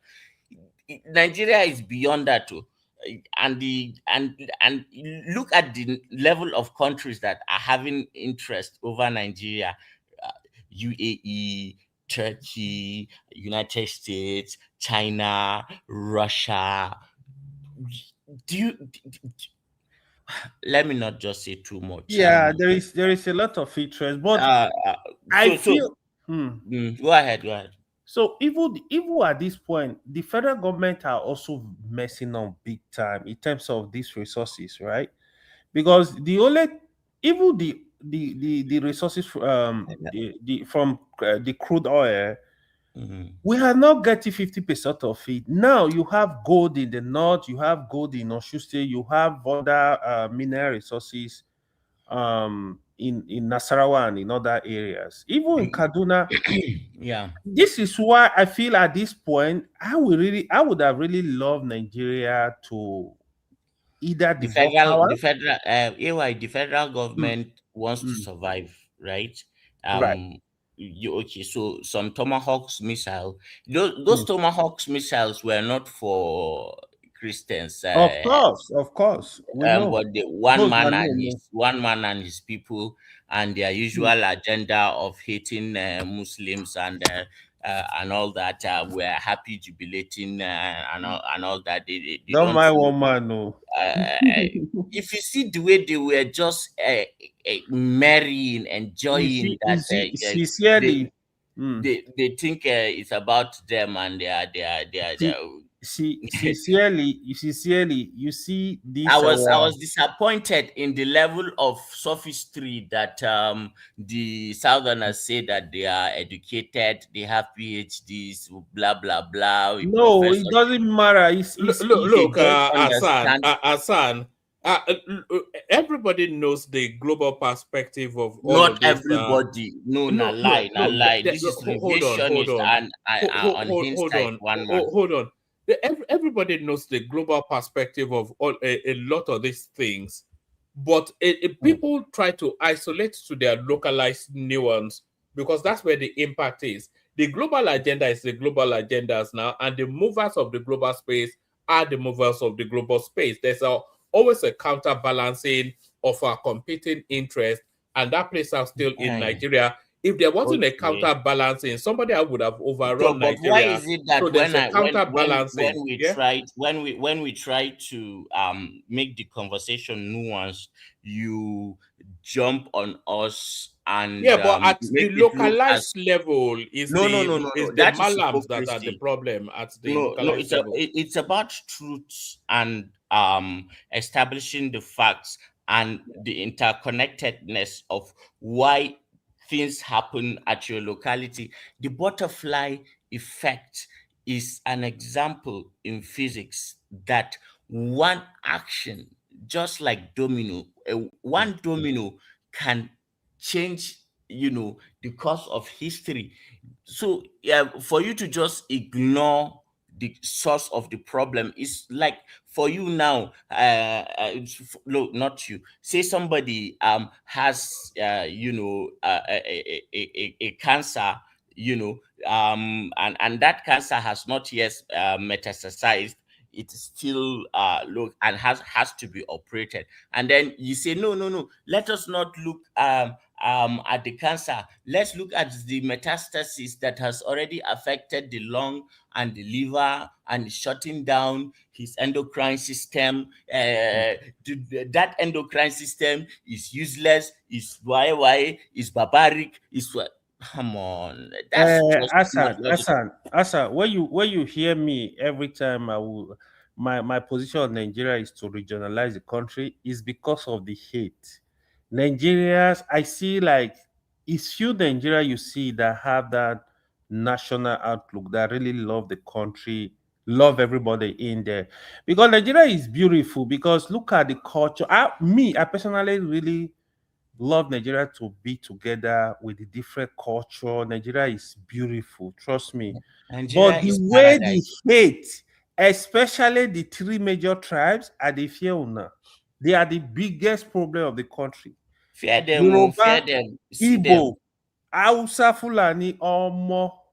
see them. Sincerely, It's like we don't exist among them. You and see what? Yeah, you see what you see Dr. Dameji, what people go through every day. Like people just believe their country, their region is just the only thing that ever existed. Me, I love look at AY. We are just discussing, but let me paint another picture, right? Okay, look, no, okay. Azam, before you pay another picture, let me respond to AY if you don't mind. Ola, we have time to discuss. Don't worry, we will discuss it. We are not fighting. I did it. I'm not for I don't have the whole mic, so I always salute to. Hold on. Sorry, everybody, hold on. You've been so quiet, rational mind. I've really we forgotten that you were here.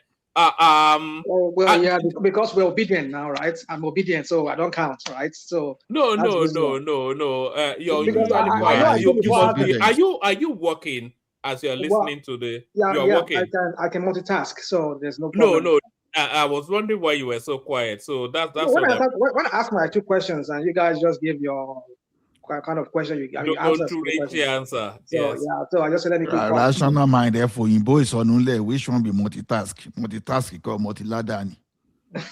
I thought they said men can multitask anyway. Is that not the received wisdom? Yeah, I never said that. Men can multitask. So, am I going after Hassan or am I waiting for Hassan or what? No, you're waiting for Hassan. So Hassan, yeah. Yes, Hassan, give us a couple more minutes. Let's have rational mind, and then we open it up. Okay. Okay. So the point I was about to make is the fact that okay, when we go back and begin to discuss about what is really happening behind closed doors and in international cycles, and why the government is behaving the way it is behaving, you know that something is off. The communication is poor, and there was no need to expose things too much to the Nigerian public anyway. And you'd be surprised, like, do you think Fulani bandits are a match for Nigerian armed forces? They are not.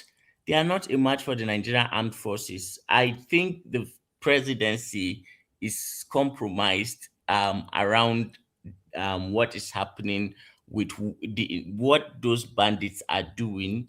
They are like placeholders for an extractive industry that is a black market extractive industry. And the reason why it is left to fester is the fact that allegedly the presidency is fully aware of the players and is being given its own significant share of those resources, because of course they are not in there are no paper trail, so they don't get into budgets and all that, so they just look the other way. Now that aside, one point I will just make, then I will just keep quiet so that somebody can take it.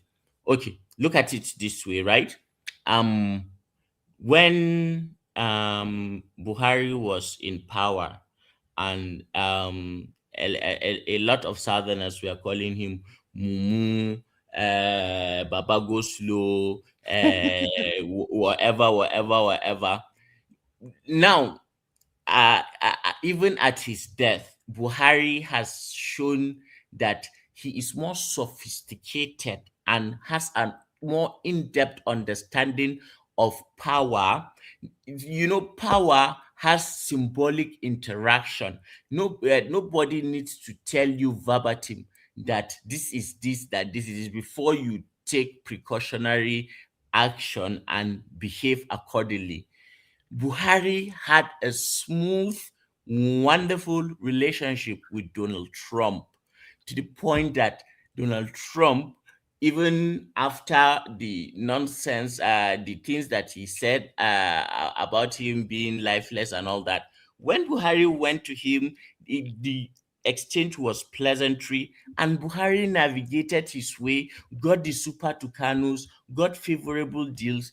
But look at your Tinubu, the epitome of Lagos, the Jagaban, the Maradona of blah, blah, blah, the Yoruba Odudua of everything that has ever lived on earth, being the first person to allow our space to be bombed because he doesn't understand the nuances of navigating international diplomatic politics. Let me tell you something, an example. Look, just two things.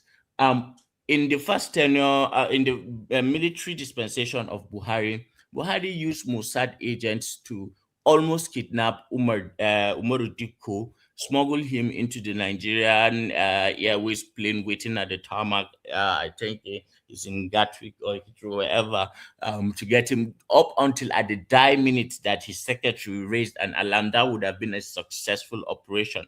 And Buhari actually got Nnamdi Kanu, not in Nigeria. He had him set up, got him, and brought him back to Nigeria. Do you think your Tinubu can navigate that?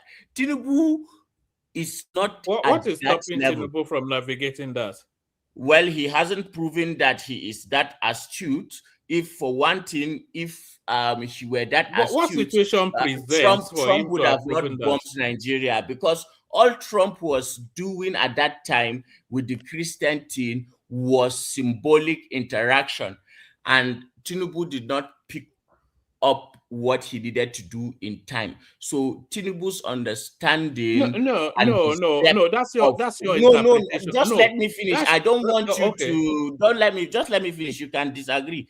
His understanding of how diplomatic power is wielded relative to your leverage is so minuscule and pedestrian. I think he is learning on the way, but he's not yet there. And for one thing that how can he be learning? And you are saying he wanted to launch a war to Niger. It backfired, made Niger and Burkina Faso and Mali left ECOWAS. He all sort of diplomatic international blunders. that Tinubu has done. That is not to rubbish some of his Are you sure achievements your name at is home. not Chinedu? No, Are you sure no, your name is wait, not wait. Chinedu? I'm not rubbishing his achievements at home. Are you not? I'm pointing You could out have surprised me. his deficiencies abroad. You must not take Tinubu as some form of deity. He's human, for God's sake. He can make mistakes. So when he makes those mistakes, let's point it out. So Yes, but you've chosen to identify it as mistakes. We might be aboki to you, but believe you me, in the grand scheme of things, these abokis that you think Buhari was the biggest failure yet in Nigeria's history. That's how you say it. I second that one, man. That's your opinion. For me, Buhari is one of the reasons that I'm still here right now talking to you. So it's just subjective. Buhari was the worst mumu, you understand, in the history of Nigeria leadership. You know what he did actually? He painted his people. If I call Tinubu one name now, okay, make I just no. You should feel free to call Tinubu name. You should call him name. Actually, it's not about calling him name. You know, I've talked about the northern leaders. You know, enter the discussion now. No, okay. The reason that when you are giving him all this accolade, you are not saying. No. I thought he's trying to rewrite history. He's trying to historize a fictional event. Like you don't know who Buhari was. That's the worst human being ever. Mr. Orange blonde. Demented. Hold on, Alaji. You will see that I've never talked of any number one leaders from the north just the way I've never described them the way I would describe Buhari. You know, you see this, your Buhari you are talking about, he has exposed what Nigeria were doubting in the past just because of this. You know, he put his people in a very tight and bad situation to the point that everybody now, including Awusa, Yukun, everybody, Fulani, you know, before everybody was doubting. So you that put you pin your people Buhari to the point of being endangered. And Hausa people and all other northern ethnic groups in problem, not the Fulani. Buhari, but everyone points to Fulani now. So in that sense, he did not help. All right. There's a lot you said, Hassan, that I disagree with, but I want to bring. Okay, chime in and then we bring in Rational Mind because I think he's getting impatient a little bit. Yeah. Rational Mind can go to bed. But anyways. He's already in bed now. He doesn't have anybody to cuddle up to now, so there's no point in him going to bed. You know, Hassan said a lot of things, man. He just fictional, you know. He tried to historize a non-event. But anyway, with the issue of Buhari getting to Kanu jet or whatever he got, we all know Trump, if anything, is transactional. The way he described Buhari, like you know, I'm not even going to go there, but to pretend like Buhari had a diplomatic or diplomacy in his way he interacted with Trump or any other leader for that matter is just comical. Trump will sell you any damn thing. Okay, it's all about money. The question is, if he was so diplomatic and so great in negotiation, did he get those to come to jet for free? Well, that would be news. If that would have been news, actually, that would be quite impressive. But they paid for it. Am I mistaken here? So trying to just meander and say Buhari is this and that is come on. We all know who Buhari was. That was a spineless leader. No vision, no nothing. And I knew it was going to be a failure anyways, because even Trump described him as a retard. When it came to power the first time, hold on, you're talking. Relax. When it came to power the first time, you know, it came at the barrel of a bullet. Since you guys are complaining about it and Tinubu, should we try Peter Obi this time? Hold on, guys. When it came to power the first time around, when it came to power the first time around, it came by the barrel of the bullet. See, can I talk now? AY, you are just committing a traceable offense. Which to be, I beg. All right, Rational Mind. I want to hear your point because this Americana Trumpist, I mean, I know they understand within the talk. I beg, I want to hear your own. I know see I go land. Well, of course, you're not going to understand because I'm not even talking to you anyway because you barely make any common sense anyway. talking about Buhari. Anyone that comes around trying to defend Buhari like that dead animal. Anyway, I don't want to go there. For all of his level of intellect. I'm not about harming. You know, I don't care wherever if you insult me. I can care less about that. Please, but trying to paint, you know, a hopeless human being for our leader as something that we all don't know. I mean, come on, why are you trying to make a fool out of? Anyways, Buhari was listen. Sorry. Buhari was singularly the most retrograde step that country has made from independence. Buhari is the reason why Nigeria still exists. It is the worst. You're right. You're right. Move the conversation. Yes. But you know, I'm an equal opportunity offender. By the way, I don't give a damn who talks about Trump. And yet I don't care who talks about none Trump. of you want to talk about the circumstances. And be quiet. If you talk, let me talk. I beg. I got 2 seconds. I got 2 seconds before Rashomon comes in. Okay. No, Prince Daddy. Is it not interesting for him to say why Nigeria why Buhari let Nigeria exist? If you may ask. No, I don't want to expand that because I want to bring rational mind in. I think it's been saying. We'll discuss it later. One man, let me remind you. I did see you play the tape of Peter Obi in Abuja. You mean doing his something He's for campaigning for his guy in Abuja. Oh God. That wasn't flashing up in the news cycle, you know, but maybe you guys can talk about it. But rational mind, floor is yours. All right, thank you, one man. Yeah, I agree. You know what usually happens when it's your time to speak, don't you, rational mind? I know. I mean, I understand the platform that well. All right. So the super chat of the day is Choma.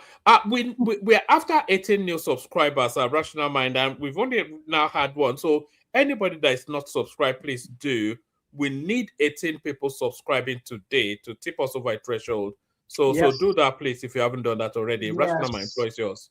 Yeah, for our friends, our viewers listening to us from wherever you're listening to us from, we please implore you to to subscribe to a woman's platform. This is where you get some views of people of different mix. I have my view, he has his view, everybody has their view. You learn, we all learn together here, so nobody knows it all.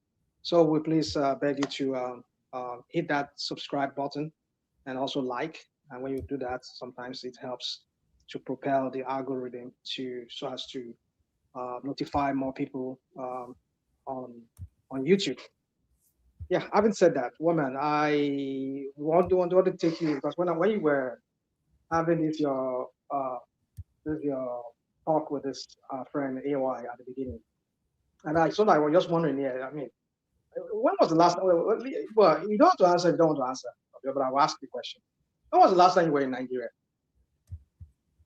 About 5-6 years ago, thereabout. Okay. So since when Tinubu has been there, probably you've not been. I wonder if you ever there when Bubu was there. I doubt it. Buhari was there when I was 5-6 years ago now. Okay. I'll take you by what you said. But then things are entirely different from what it used to be. Even towards that time when Buhari, but towards the second time when his clansmen were just marauding around and just upsetting the whole place around. Nigeria is no longer the way Nigeria was left way back when. So when you were talking about going to sit down and plant corn and plant this, I was like, when was the last time you were home to understand that Nigeria is no longer that Nigeria used to know? You know, it's the level of decline in that country. I mean, I was there like a few months ago. I saw the whole crap. I mean, I even have video of you. I mean, I have video for you. I mean, I wish Baba and all the rest of them that comes here and just come here and just spin narratives here. I wish he will come here and then I will show you that pictures. I mean, even the video of that shit around about there. Go and see the heap of refuse that they dumped there. I was like, I even made a video when I was coming from the airport. I was like, my goodness. Is this in Lagos? I mean, look at the whole of Adenoro was just all in darkness. I was like, what are you people talking about? We have some people come here and they start talking about Lagos, like Lagos is some kind of like Kuala Lumpur. I mean, where is this? Like Tokyo or whatever. I'm like, is this not the Lagos they're talking about? I mean, but then you say you want to go to Nigeria, you want to go and sit down in your embassy. Where's the place there? your place there. And, I mean, plant. What corn are you even planting? Who's going to let you plant a corn and have rest of mind? Is it where all this Fulani Ajinigbe? Is that where you want to go and be doing the business?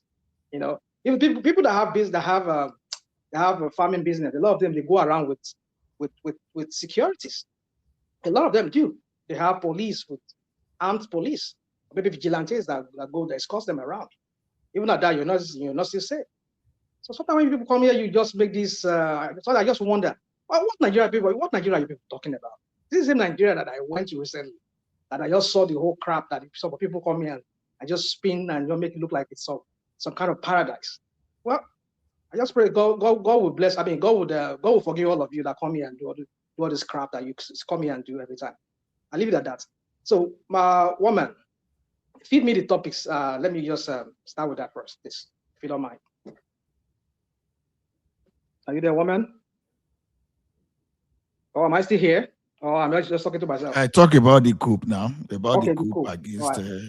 So yeah. You see, I think they've said a lot about that coup. The coup thing, when Sahara reporters broke that news, some Ronukus, they were here. So some partified maniacs, they were here, and they were like, it's a lie. There's nothing like that. You see, when we say this Tinubu administration, you see, you cannot. Nobody denies it. No, don't give me that. I've had people that are saying it online, even though maybe on your platform here. I'm on this platform. But I did. Now nobody denied it. We were even actually angry. We were furious. There were some partified maniacs that comes here and says a lie. There's no coup because simply the government says there's no coup. But it comes to lie that really, Sahara reporters was right that there was a coup. We even had this guy. What's his name? Is it this guy that was working for? Or was it what was the? I mean, this spokesperson for Tinubu. All the crap he was spewing, too. So you see, the thing is this. You see, when Tinubu government greets you good morning, you better go and check the clock very well and make sure that that good money is that good money, because this guy is just. I just don't know how to. I mean, I'm getting even sick and tired of having to even describe him sometimes. I'm even lost of vocabulary to even use to describe his utter failure and ineptitude. So, but then, some people come in and look at what they're spinning now. I heard what you were saying a while ago that, they've been planning that coup even from the very day when they were swearing him in. I was like, come on, dude. But the story says they were doing it the day when it was supposed to. What was that? On the Independence Day. That was when they were supposed to carry out that coup. So people are now saying that they're now spinning the narrative so as to rope somebody that they know that once said something. At least his deputy or his advisor, his running mate said something back then, which our friend here from North, from from Brunel State here, was saying that we know people who said it now. The obedience, right? They were saying that the coup should come out. I mean, people should not be sworn in.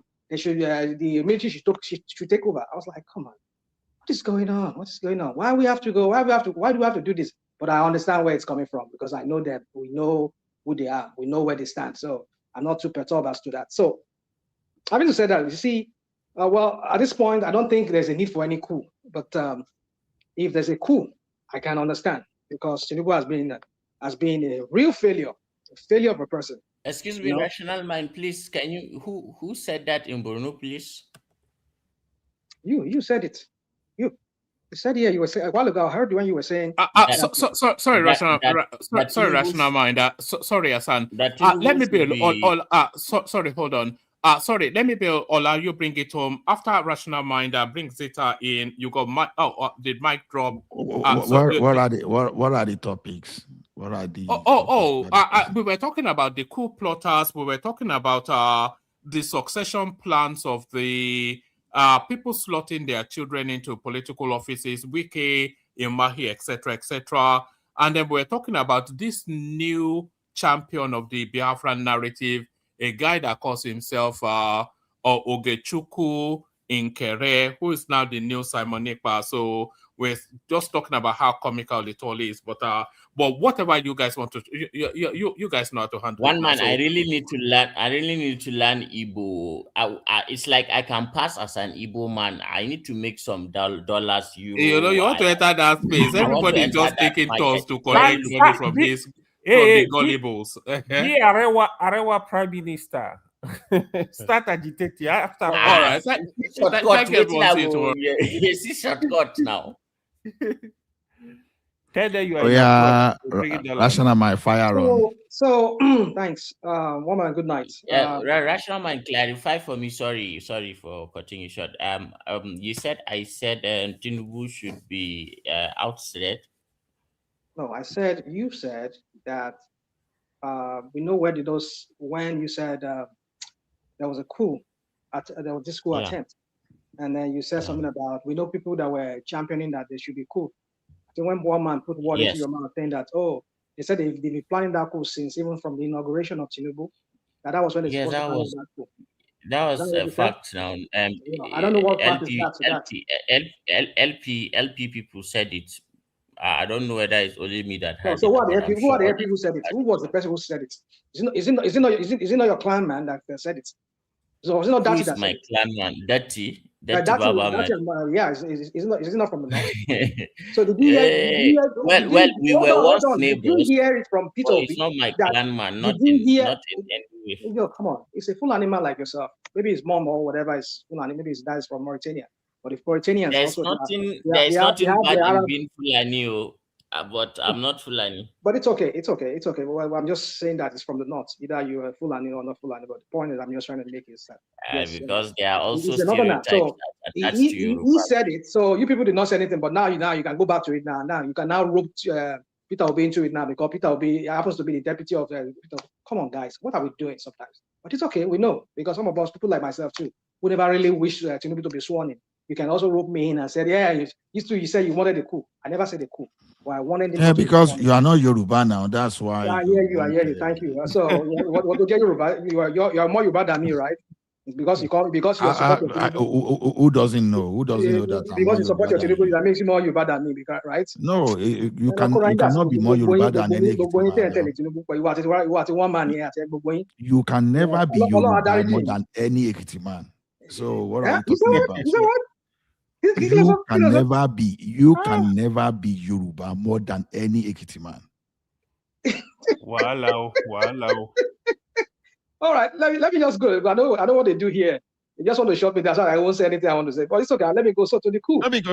Because your origin is mysterious. You are of course now. Because we don't come here. We don't throw our Yoruba badge around like some of you do here. Like I see the rest of us who were born Yoruba, full-blooded, telling us that we're not Yoruba because everybody understand my own Yoruba name. No, they don't understand my Yoruba.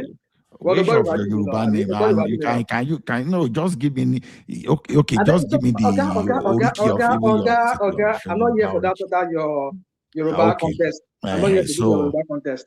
So anyway, so let me go straight to the point. So the point I'm trying to make here is that why were these people planning coup? I'm not saying they're justified. But you see, there are so many things where we can spin this whole thing around because the whole thing going around West Africa and the Sahel and all of that could be another thing. Who knows? Maybe the Sahelians, those military guys in the Sahel, they see Tinubu as a threat because if they could not topple Tinubu, there's still a possibility because look at the attempt they made on this guy's life in what's it called in Burkina Faso. So with Tinubu still there, it means that this is a rapprochement with France. That again is a threat to the Sahelian states because if France wants to use anything as a launch pad into the Sahel, it will be through Nigeria probably. So that's why they see him as a threat. Maybe that those people, like some people have throwing out the whole thing, say maybe there's a foreign influence. Possibly, it could be. But all these things are just speculations. But you see, if a leader, if he performs very well, I tell you, most of the people they will stand for him. But Tinubu has not done anything. All we've seen is just his criminality in Aso Rock. I said this guy's a criminal. This guy is an immoral person. And we see that immorality being perpetrated in with that office. That office is no longer. But this is a usual narrative now. No, you said what? Narrative. This is usual narratives from you. Yeah. What narrative are you talking about? No, Tinubu is a corrupt man. He's a useless man. All those things.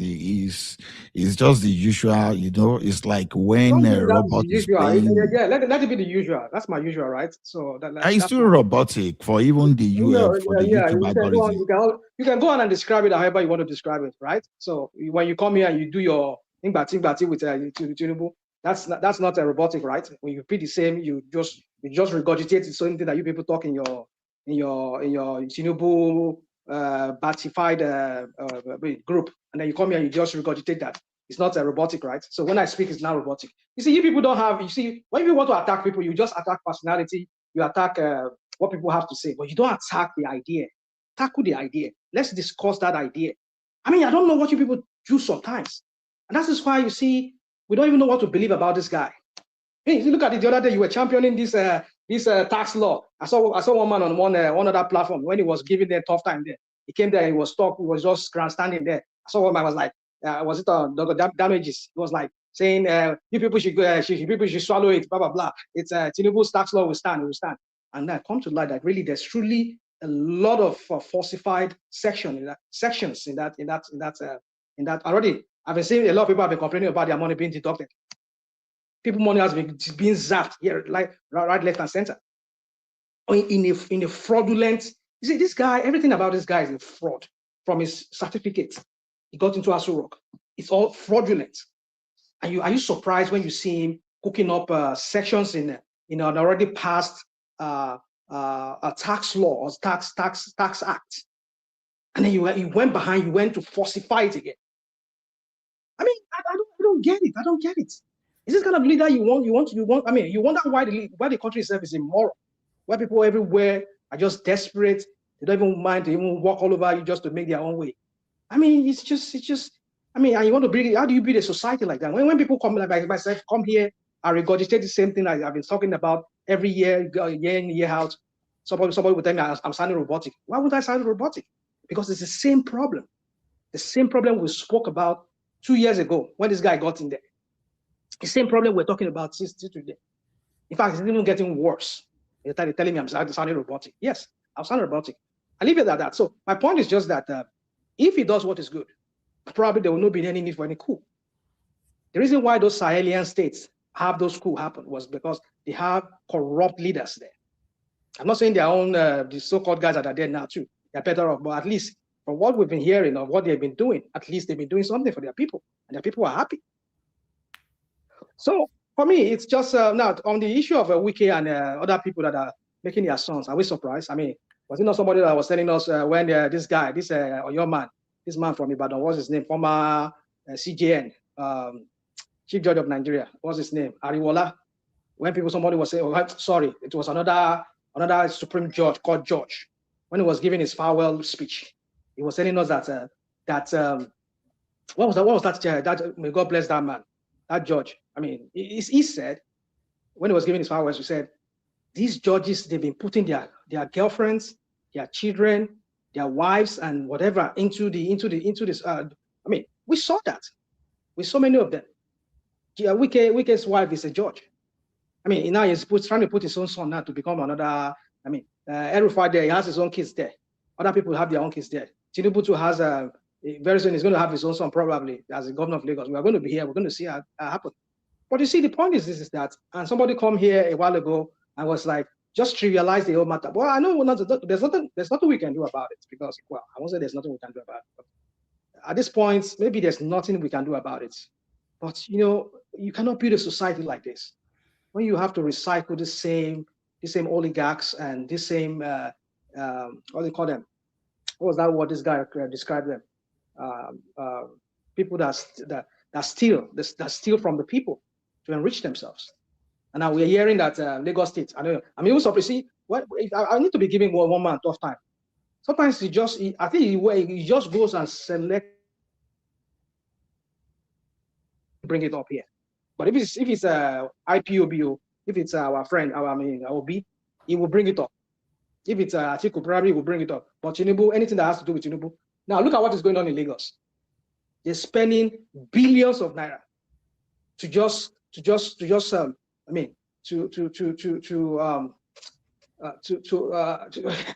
what's the English word I'm looking at? I'm just running out of English word now, vocabulary.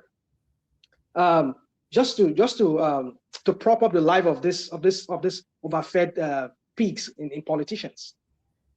I mean, and we are not talking about that. When there are several schools, public schools that need help, that need classrooms. I mean, there are some classrooms. When I went to Lagos, I saw some classrooms inside Kanu. Classrooms inside Kanu in Lagos there. Go to Ajegule there. Go to what's it called?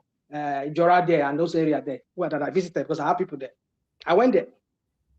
Go and see. And these are money they could use for development. But no, they would never do that. They would rather use it to promote their own lives. And then we are here, somebody will come here and you'll be promoting Tinubu as if he has done something great. I mean, that kind of a person needs to wipe out so that we can have a reset in that country. If Tinubu does not go, we can never have a reset in that country. No, but do you believe in the principle of comparison, and you compare to where you are coming from, and you look at the principle of incremental?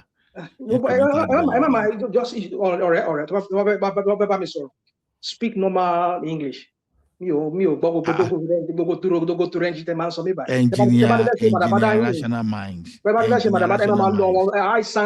These high sounding words. Just to make it look like engineer rational mind. I know, understand grammar like you now. I'm just using simple language. Do you believe in the principle of comparing? You know where you are coming from, and you not compare where you are to where you are coming from. Yeah, let's compare. Let's go on. Okay. Where were we as a people, or where was Nigeria as a country? Nigeria was already technically bankrupt. The only thing is that they don't use the word bankruptcy for a country, right? But you know that if Nigeria was human being, as at the time Buhari was living, Nigeria was already bankrupt. Now, what was the characteristic of being bankrupt? You were using almost 100% of your revenue to service debt, right? Now, not only that, you were borrowing to make payments like subsidy, probably salary, and all those stuff. Now, this guy came. And when he came, he paid the debt, all those debt owed to the foreign airlines. Oga Ola, you intentionally remove context in this your discussion. Abba, let's be just now. How much was the barrel of oil when Buhari came in? It's not a matter of okay. What does hold on. What has barrel of oil got to do with using almost 100% of your revenue to service debt? What has barrel of oil got to do with that? What has barrel of oil got to do? Are you asking me that question? I want to be 100%. 100%. I want to believe it's rhetorical because I don't think it's not rhetorical. It's not rhetorical. Okay. I will tell you. Okay, let me tell you the mismanagement. Now, when Buhari was there, we were spending about 38 billion for subsidy, both fuel subsidy and for a dollar subsidy. You understand? So look at the waste you were spending. Was the Buhari? Is it Buhari that started it, or did he inherit that? Does that matter? Does that matter? Buhari abused the forest. No, under Buhari, the forest was abused. Totally seriously abused. Spending about 18 billion. No. You are telling me you just challenged my opinion. At his table only. No, you just challenged my opinion, and I'm putting it to you that because you remove important context. No. You reduce the failure of economy to only a dollar to naira exchange. I will now, just respond. I'm telling you that Tinubu is far more fiscally disciplined than Buhari. That is why we are not spending about 100. Is that not what I'm explaining? Is that not what I'm explaining? No, go on. Listen to me. We were using about $38 billion to to subsidize forex and gasoline. You understand? And gasoline. Now, how is this man fiscally disciplined? Is it true that Nigeria will no longer spend that 20 billion for that gasoline, and he makes sure that Nigeria will no longer spend 18 billion to subsidize forex for those people that are looting it? You know, you sit down in your office, you get subsidized forex, and you sell to the market. People were just, it's as good as people dipping their hand into the treasury, and we are unable to pay the debt of that country. And so how do you justify that? So that one is not the cost of oil. It's not the cost of crude oil. It has nothing to do. It is a discipline, fiscal indiscipline and corruption. Very criminal, treasonable. You know, some people, you know, through the economic process, they committed treason against the country. Let me ask a question. What is the meaning of what is the difference between the fiscal indiscipline and corruption? Because hold on. Because you bundle the two words together as if some of us don't even understand what you're talking about. So what's the difference? Hold on now. What's that fiscal discipline, indiscipline by Buhari, and what's that corruption? I want you to differentiate both. Or if they mean you know, corruption is a broad word. You understand? Corruption is a broad word, but fiscal indiscipline is specific.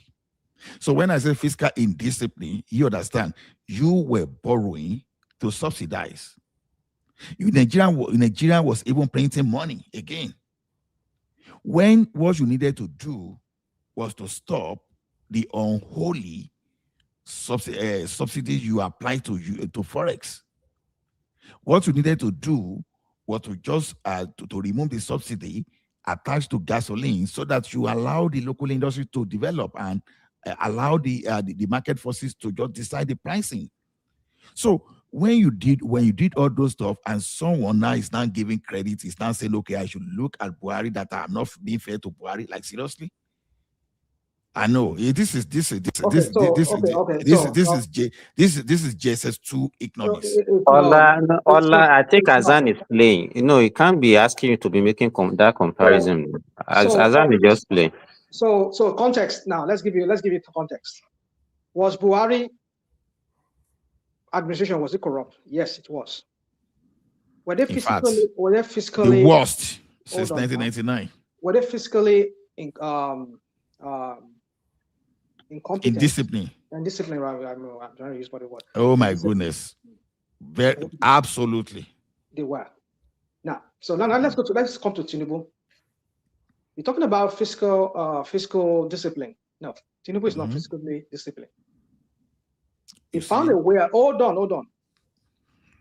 He was also, his administration is so corrupt. It's only when they leave there we'll find out the level of corruption and how were they. You see, one thing you need to understand about governance is that, which I don't know if you understand, which I know, I feel you should understand, because if you can explain the way you explain it, it shows maybe you have a level of understanding.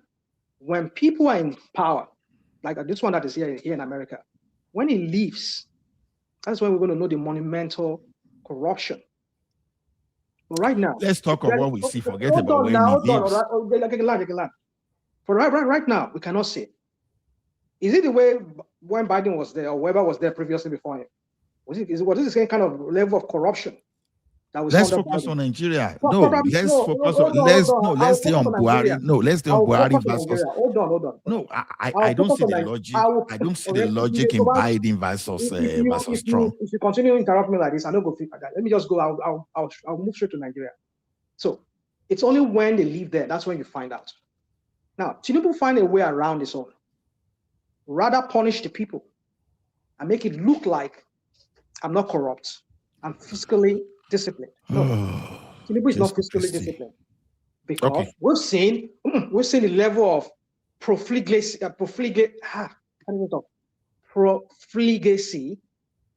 under Tinubu. We've seen the way he has spent money like hold on. Which Bubu never did at the scale at which Tinubu is doing his own. Hold on. That's not the way to you see. No, You're talking about fiscal discipline. Uncle, Well, you want to give it your own spin. Wait. Some of the don't okay, go go just Mind, micro. after you, I will answer Oga Ola. Don't just go through unnecessarily micro. You understand? The point is this. See, hold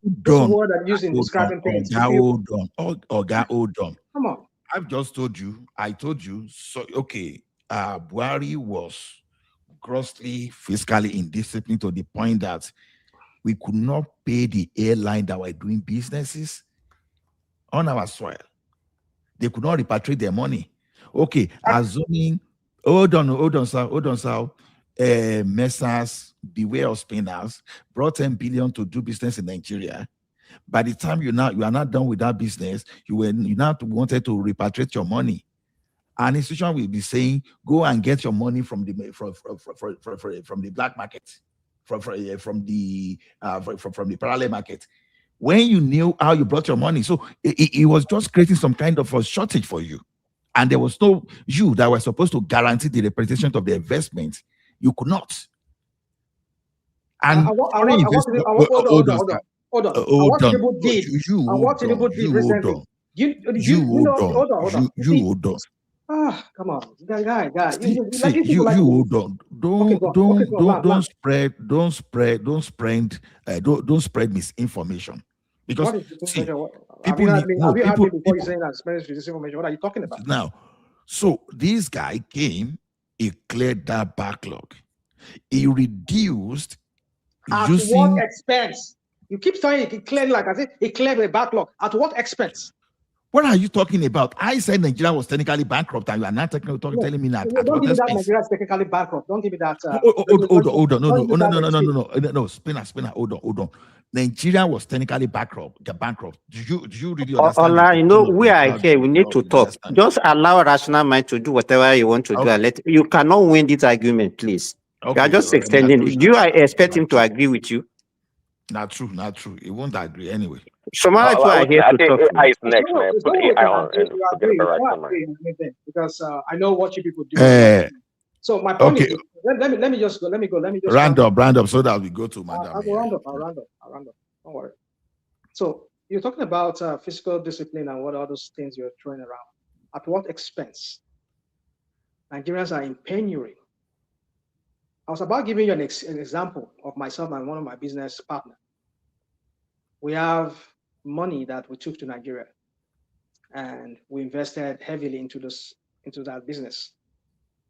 And now for us to repatriate that money back here, we have to go and buy dollar, more naira to buy dollar, with less dollar than we took, more than like half of the dollar we took in there.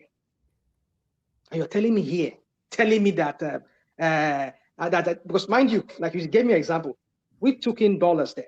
For example, when? But please put dates so that we can be fair in our analysis. So that you don't have to figure out my. No. Put it, and then there's no credit. I just told you. Hold on. That has no time. Investment that I'm not going to give you timeline. No. Investment that has no timeline is fake. Was there. We moved money in there during Bubu. And now this business, for some reason, we're not able to do it because of the activities in Nigeria. Okay, let's just bring the money back. The money we took in there was not exactly the money we brought back, because we have to change that naira that we had, that we changed the money from, convert the money into dollars, and we got less than the dollar we took in. So how was that a Tinubu's market? Even if you no. I'll answer your question. Because we devalued the naira. You don't need Alfred Iwani and economists to even explain to you that. Can even somebody say that they devalued naira? Do you know the difference between devaluation and depreciation? I can't. You understand? If you don't have the knowledge, you can't just come here and just be telling us. You are so confused. This is your APC. If you go and read about what devaluation means and depreciation means, then you know the difference. So you can't come here and be telling us that somebody devalued naira. Nobody devalued naira. The naira depreciated to that level. Depreciation is different from devaluation. let me tell you. Let me educate you. Depreciate now. Let me educate you. Just give me one minute. Anybody, educate yourself. You. I'm not talking about every other person understand. You that doesn't understand. You're giving crap. You're saying crap in your mouth. Hey, you can say anything. I don't. It's your way. Now everybody talk crap now. It's only that makes sense.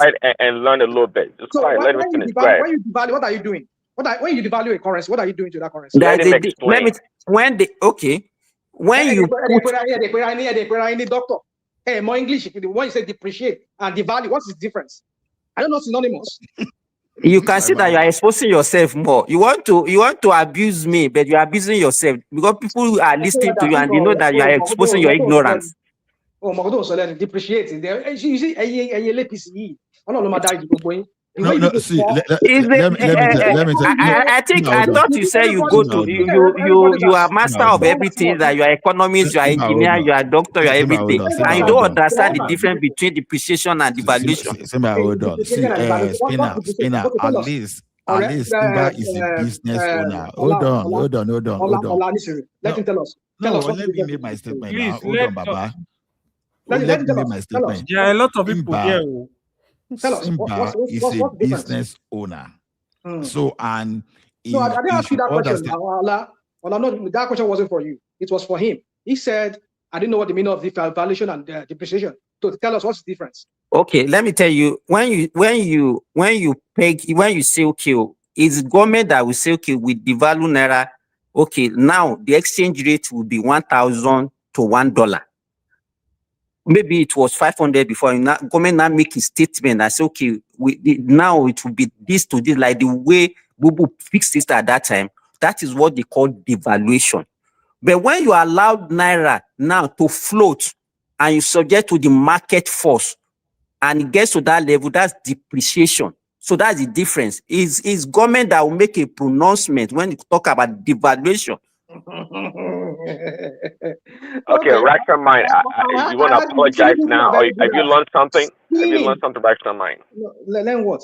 What are you learning? Have you learned anything? What are you learning? Now, based on what you just said. What are you learning? What are you learning? Your Agbado economics that you're trying to spin here. You're telling me you're learning. We are not even expecting you to agree.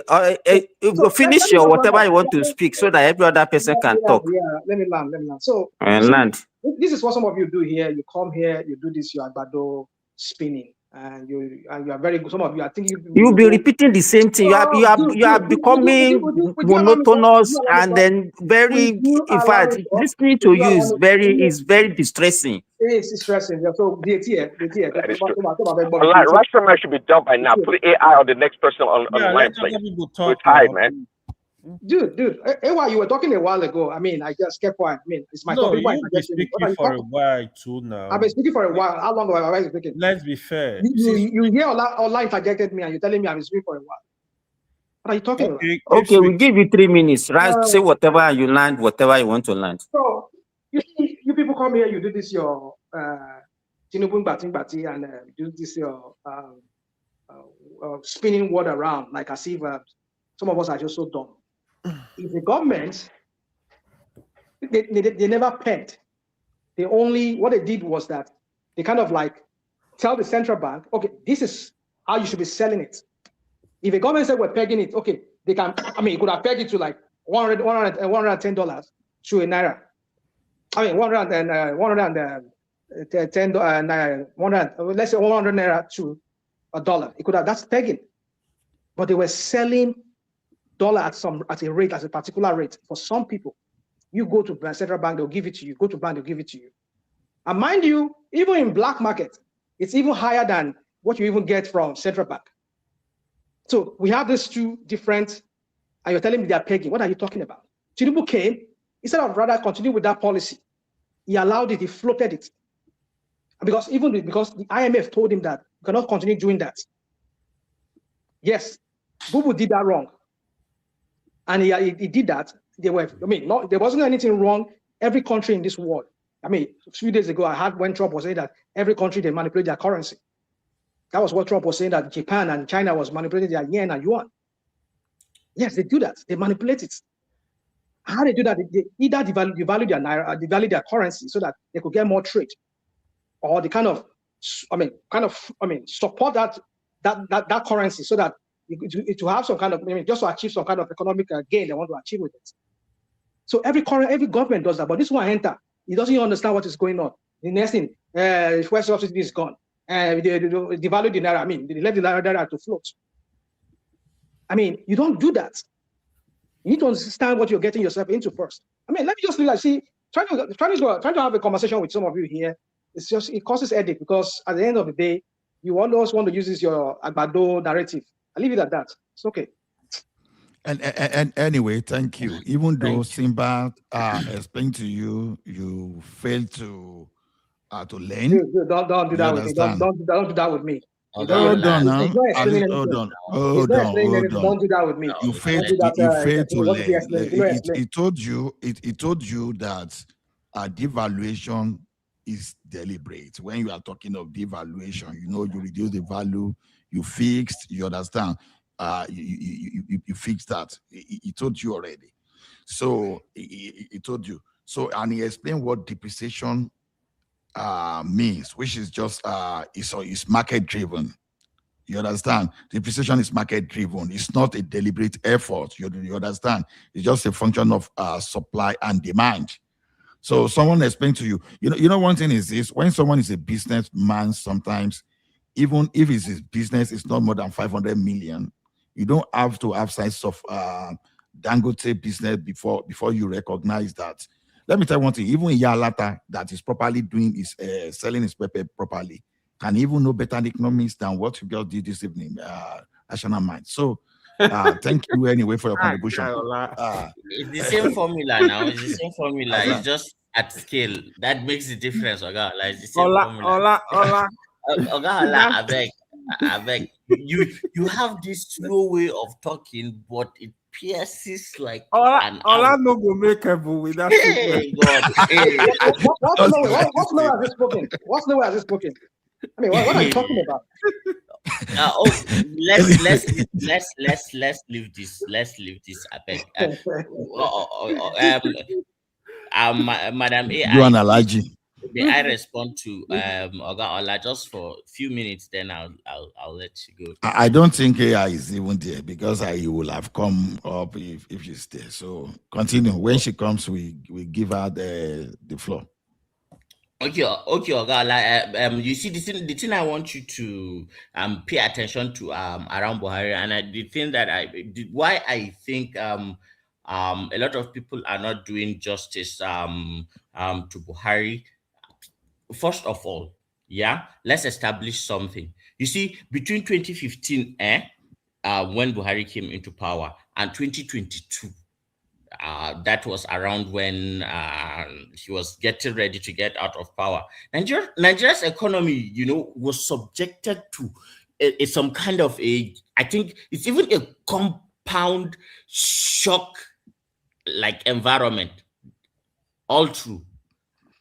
Well, first of all, there were exogenous shocks. Global oil prices collapsed between 2014 and 2016. They collapsed. Now, add that to COVID-19.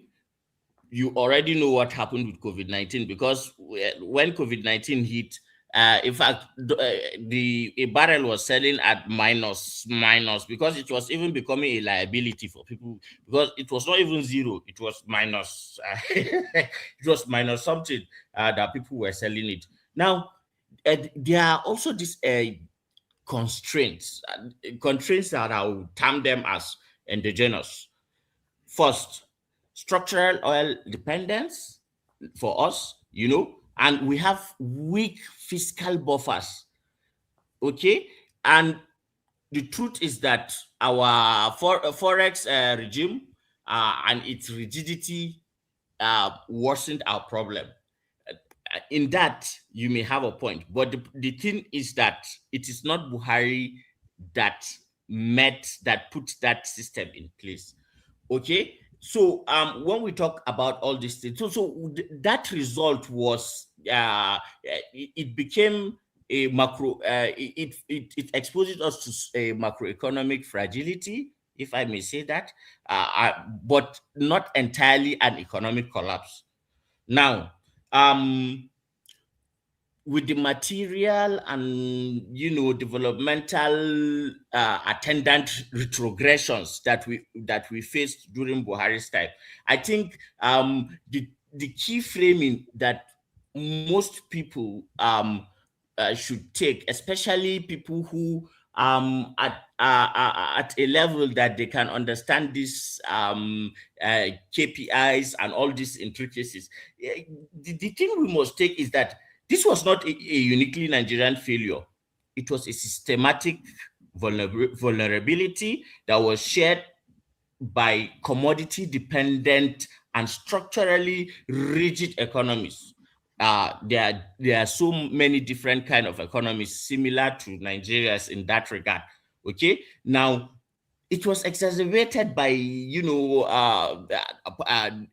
policy sequencing and the timing and all that. So Nigeria's shock transmission is not the exception.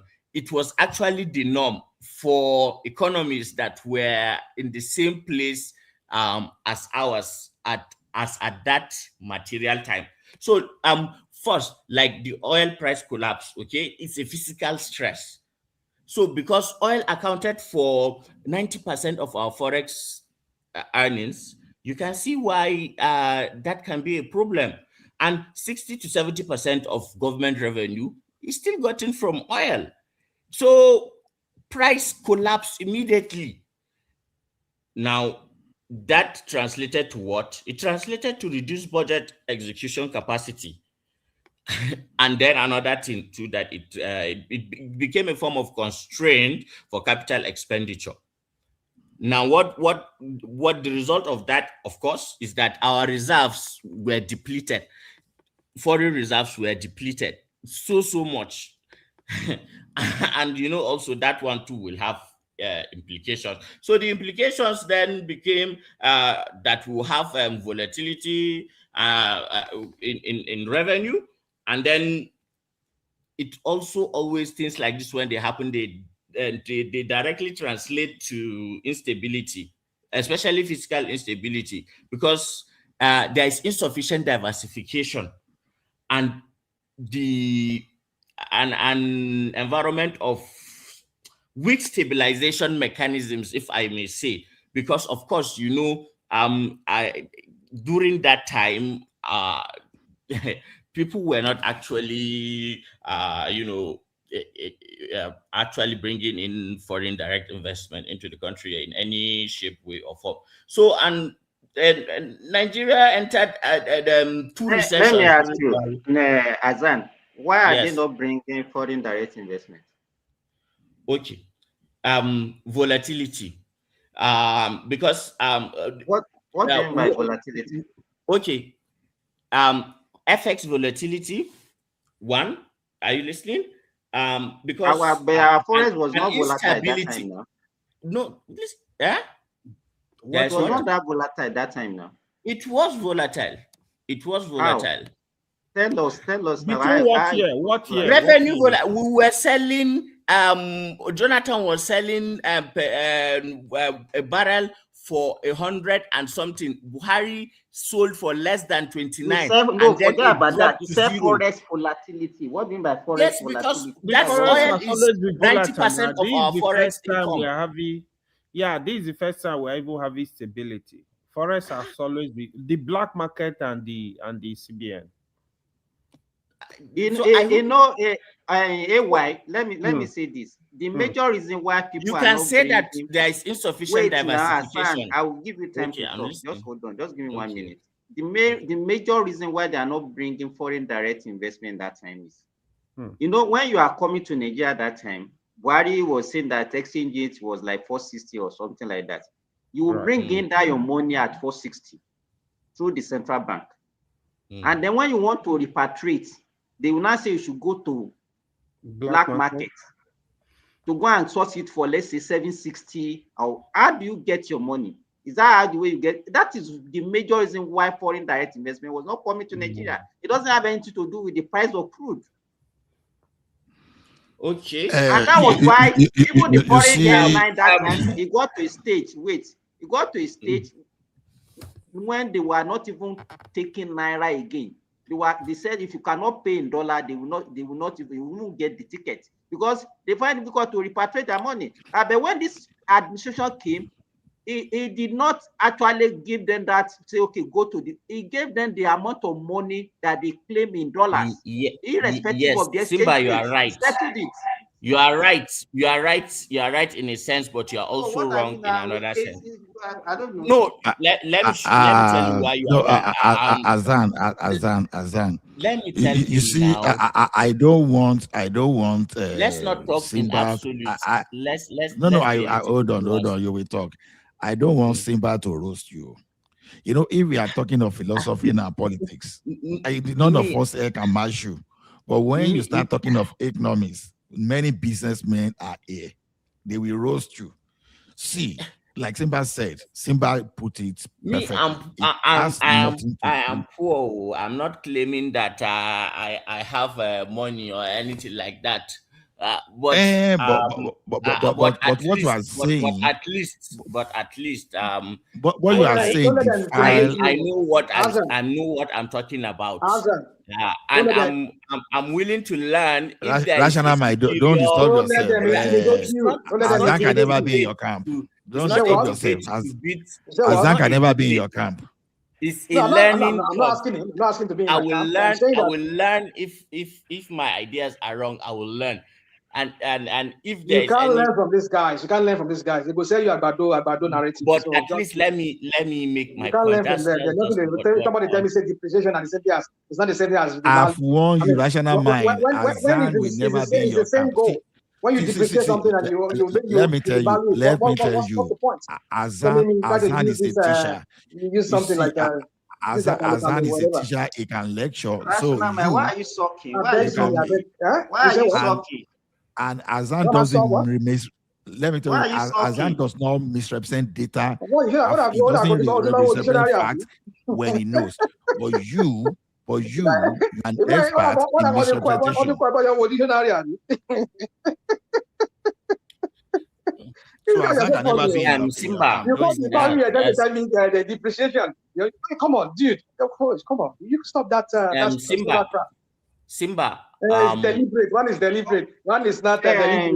What are you talking about? Azan, continue. I don't even know why rational mind is. So let me ask you a question. I want to ask our friend a question. Let me just finish so that I won't lose my chain of thoughts. I will come back to you. Sorry. Okay. So Simba. It's true what you are saying about the arbitrage with the government selling dollar at 460, and then an investor wanting to repatriate will have to pay 760. Now that is the bad side of it. But another thing that you need to look at is the fact that somebody is benefiting and Nigerians are benefiting because they get dollar at a rate that is cheap compared to other spaces. The ordinary Nigerian is protected to some level, and it's not so much exposed. So the ordinary person, not the business type like you, not the venture capitalists like you, not the multi-billionaires like you, may not see the sense in that, but the ordinary person who earns minimum wage and was buying rice at 25,000 naira before Tinubu came and it became 100 and something thousand naira, actually was the beneficiary. Yeah, you may say it was in the Buhari and his government will argue that it was necessary in the short term. And let me tell you something, there was no government that did not do something during those emergencies to help the ordinary person. In fact, in the United States, they even dole out checks to to the poor, to just help them cushion the effect of all that was happening. So you see, the oil price meant that there was for FX. So let's understand. When the price of a bag of rice went up, did the price of other commodities remain the same? And wages? Everything went up now. Okay, well, it almost balances I'm out just then. giving that as an example. You can also extrapolate. But Azan, when you are doing that kind of thing, how sustainable is that kind of system? Yes. Now that is where you have a point, a very good point. That is why I'm telling you that it is in the short term. You must do something as a government in the short term to help your people. You think that if you give Buhari another 4 years, it will eliminate it? You think now you are not talking It facts. would not do that. Now you are just talking imagination. See, let me tell you something. If Buhari had waited, hold on, Azan, no verse, Azan, no verse. If Buhari had waited for just 1 more year, Nigeria would have been declared insolvent. Nigeria would have bellied up. Ola, can I say something? I wanted to ask Hassan a question before. When you talk about buying the dollars and selling it at the black market, do you realize that Nigerians are borrowing money to sustain that dollar exchange? And who are bearing the brunt of it? They are all Nigerians. So only few people that are into that business. We don't even have that. We don't even have that reserve. We are not even, because the problem with Nigeria for over the years is that we have been cooking our books for a long time. This is the first time in the history of that country that this is reality. This is reality. All those ones are just cooking books and borrowing money to sustain subsidies and something like that. How can you borrow money to sustain subsidy? Because you want your people, and the people are not even enjoying it. This is Remy, not Simba. Remy, sorry, Remy, and Ogawala. You give Tinubu all the benefit of the doubt, but somehow you cannot find it in you to give Buhari the benefit of the doubt. No, they just give the us key point. No. Let me finish. The key point that I'm saying. The key point is that the recession was not policy induced. It was a global contraction. Pre-existing weaknesses. Azan, Nigeria economy was already even in recession even before that event that you are even talking about, and it was due to the mismanagement of that economy from 2015. So see that you say we are not giving to 2015 we are not giving 2015. How there was no recession before. Jonathan did not undo. What do they call it? He did not get foreign loans. Okay, when you say we give Tinubu is flower, let me tell you one thing. I will not help you to define. It's not about flowers. The benefit of doubt. Hold on now. I'm coming. It is your duty to find out the weakness of Tinubu and you push it to us. Then we can decide to defend or not to defend. But now we are exposing the atrocity of Buhari. So you are trying to defend, but your defense is not finding its foot in economic principle. That's the point we are talking about. So you were borrowing to subsidize. Hold on. You were borrowing to subsidize. You are borrowing to subsidize. While you were printing money to even perform the normal duties. Now the question is this: initially, when Buhari came, right, he bailed out some states to be able to pay their salary. What happened later? Some states could not pay salary again. Now the question is this: now, since this guy has come to this place now, just point to one state government that cannot pay salary. Yeah, even say, "Oh, Tinubu has caused this problem." Oh, tell me when was the last time that the ASU went on strike? I guess if someone started school during the initial period of Tinubu, you understand? It's 4 years. It's going to be 4 years. Then Yes, again, Ogahala, yeah, you know there is trade-offs at the policy level, in anything that has to do with physical monetary policies. Then there is a place for, where you would have to do trade-offs. Sometimes short-term stabilization, can be achieved at the cost of medium-term fiscal compression. You have to understand what Buhari was doing given the circumstances he found himself in. Like now, because Nigeria responded with IMF, right? It's rapid financing instruments that Buhari used from IMF as at that time, and there was a lot of expansionary borrowing. Obviously, it is not only Nigeria. The thing that I'm trying to point to you on that it's not only Nigeria that face this kind of problem. Now, because if you look at it, pre-2015, I would say that the economy is moderately positive, and there was volatility, but it was medium. It was not high. Okay. What I'm telling you is this: you are just talking of 2020, right?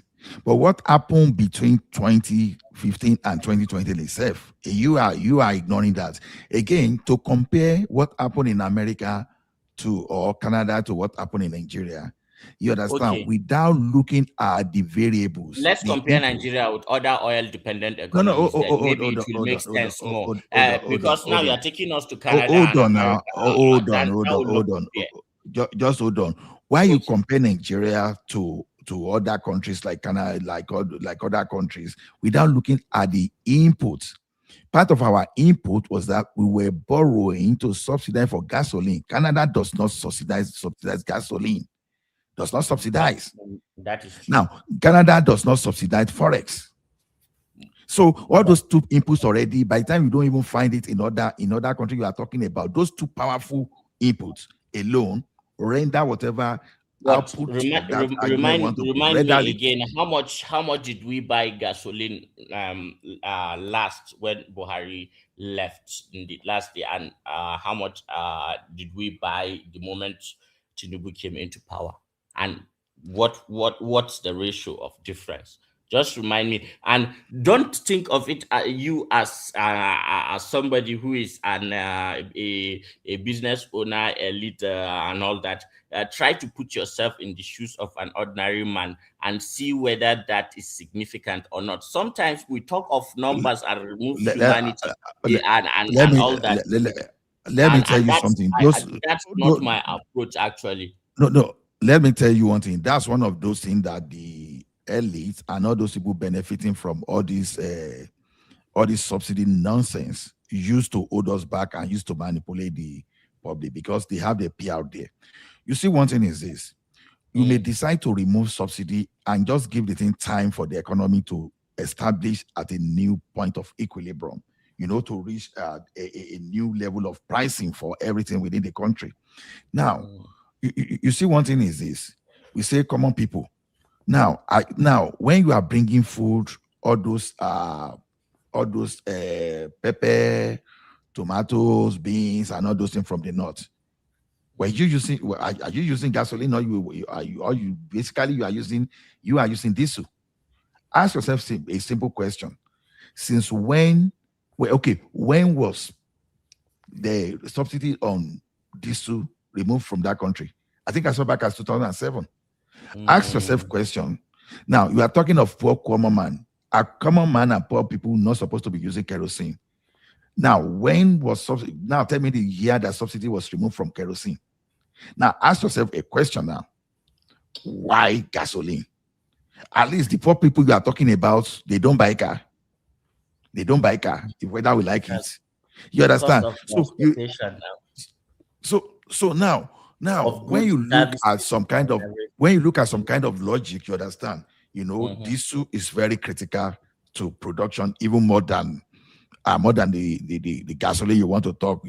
I'm not discounting the fact that we have a barber's job, We have those people that are using. But you see the core businesses, the big businesses in Nigeria, when you talk of the banking, when you talk of the telecom, when you talk of even the trucking for moving food and commodities, you understand? When you look at all those stuff, those are the major chunk of the economic activities you want to talk about. But yet, the input into all those businesses, which happen to be diesel, no subsidy on them. Even the end product are even supposed to be for the common people. We are talking about kerosene. No subsidy on kerosene. Why gasoline? Why gasoline? It's just for racketeering, nothing more. And you see that thing was killing the business in the country. Are we not happy that we have? I agree. Partly, it's true, but I will not go as far as to say that it is racketeering completely, because I know a lot of people whose livelihood were wrecked because of the collapse of Azan, let me ask you a quick question. I know you will have traveled to other countries of the world, maybe to developed countries, right? Yes. I don't want to. So my question is this: have you ever been to any of these developed nations and you see them hawking dollar in the street, come and buy? When you get to the airport, there's a stock exchange, or people you can change your money easily. I will use the example of even here, even if you carry dollar, you have to take it to the bank. So in an economy that everybody just hawk dollar or naira on the street, that is not an economy. That is a gradual economy. Let's not compare apples and oranges. Don't say let us compare. If you want, look at what is happening in Nigeria now. From the savings of this removal of subsidy, there has been an increment in allocation to the federal and the state and the local government. That is one. Two, there's a beauty of competition. I was in Nigeria. Let me finish. Let me quickly finish. You come back. Okay. I was in Nigeria in December, and I bought fuel. I started buying that 815 naira, 840 or 832 naira per liter. And before I can say under 2 weeks, I was buying for 709 naira per liter. Sometimes it jumped to 739. And come and sell this petrol station. They are just doing competition among themselves. Some are even giving you free drink to come and buy gas from them. That is when you liberalize the system, it brings in a lot of new players. And I will go and write this thing down. In the next 1 year, if that major refinery Boa is also I agree with you on the. So what I want to say in essence is that in future we might see a price per liter of petrol drop below 500 naira in Nigeria in the maybe next 2 to 3 years. So that is the beauty, and the more money goes to the government to do. The only problem I'm having is this: I want our people to start holding their governors, their local government chairman. You are talking more of the cons and not the. People should not just keep quiet. They should not just keep quiet. The money is very good. No, hold that your local councillor. That is why Lagos State is improving. Remy, let me even say this to Azan. Azan, you said that at that time that the exchange the civil servant are joining because that time that even some of the state cannot even pay salary were not regular. Which one will you even prefer? That a government that cannot even pay salary, and you said if you don't get the salary, which salary are you going to enjoy? No, just tell me. They were all bailed out now. Even with the bailout, or you cannot even pay salary that time. At least that was the incompetence of the chief executive. No, and Azan, let me even ask you this question too. Why come some northern states are paying 18,000 up to today minimum wage? So sometimes they are just cheating our up to today. Which state is that? I don't know. Before Bauchi state. I know that is criminal. That is criminal. If it is true, that is criminal. But what I want to agree with you, Remy, with when you said the liberalization, I don't subscribe more to the like liberalizing too much. what I would rather have is, say, let us have like more of revenue diversification, strategy in such a way that revenues come in from different what streams. you are preaching, The problem with that liberalization, preaching laziness. What liberalization are you talking about? Wait, Hold on, Remy. What liberalization are you talking about? Remy is talking of liberalization of the means of production and giving private control and ownership of means of production to attract FDIs. Of course, yes, that's the way to go. Let me just in doing that, there's a risk of amassing significant amount of wealth in the hands of corporatists, venture capitalists, and I do not really believe in trickle-down economics. Okay, let me ask you a question. Hold on, let me ask you a question. There's nothing wrong in what Remy said. Hold now, on. the question Is the Assam proposal on socialism? Or I didn't get that part. Is socialism devilish?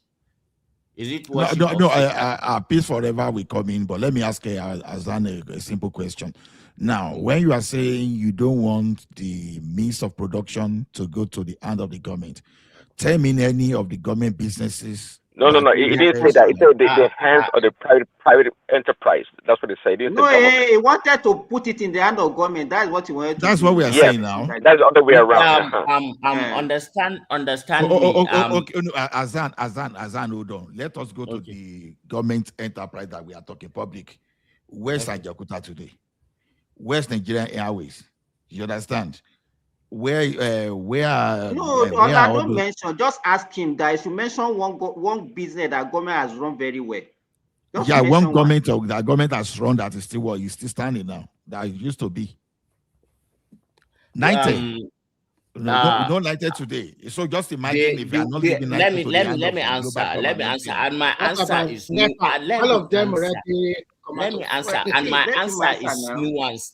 It's nuanced, and I know a lot of you are old enough to understand that. Yes, okay. First of all, all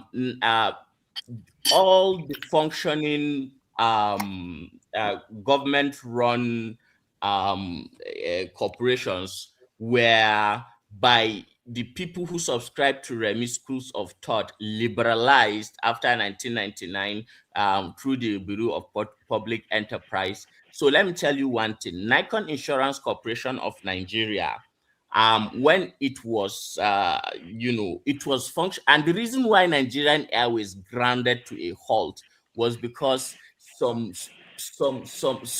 vultures from the West, from America and their friends, came and bought Nikon Insurance at a cheap. Do you know the pool of resources that was in Nikon Insurance at the time that it was sold was so much and was sold at I think that is one of the reasons why Nigerian Airways failed. Because no. Let me under the Nigerian Bureau of Privatization, if anybody want to buy an asset in Nigeria, there are some Nigerians that will be the core managing managing. Does anybody remember? So Nikon when you talk about Corporation Nikon or Transport, are they not bought by Nigerians? They are bought by Nigerians. So stop talking about all this. He said they were bought by foreigners, like from America and whatnot. Which American bought it now? She should give us. That's what he said. No. So what Azan is mentioning here. You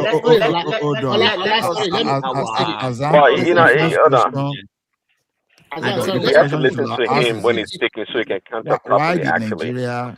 Why did Nigeria allow foreigner to buy? That's what you have to ask. Why did Nigeria allow foreigner to buy? Not right about that one, Jerry. Why did they sell in the first place? Why did they sell in the first place? When Abacha was dislodged, of course, he's a dictator and all that, and Obasanjo came.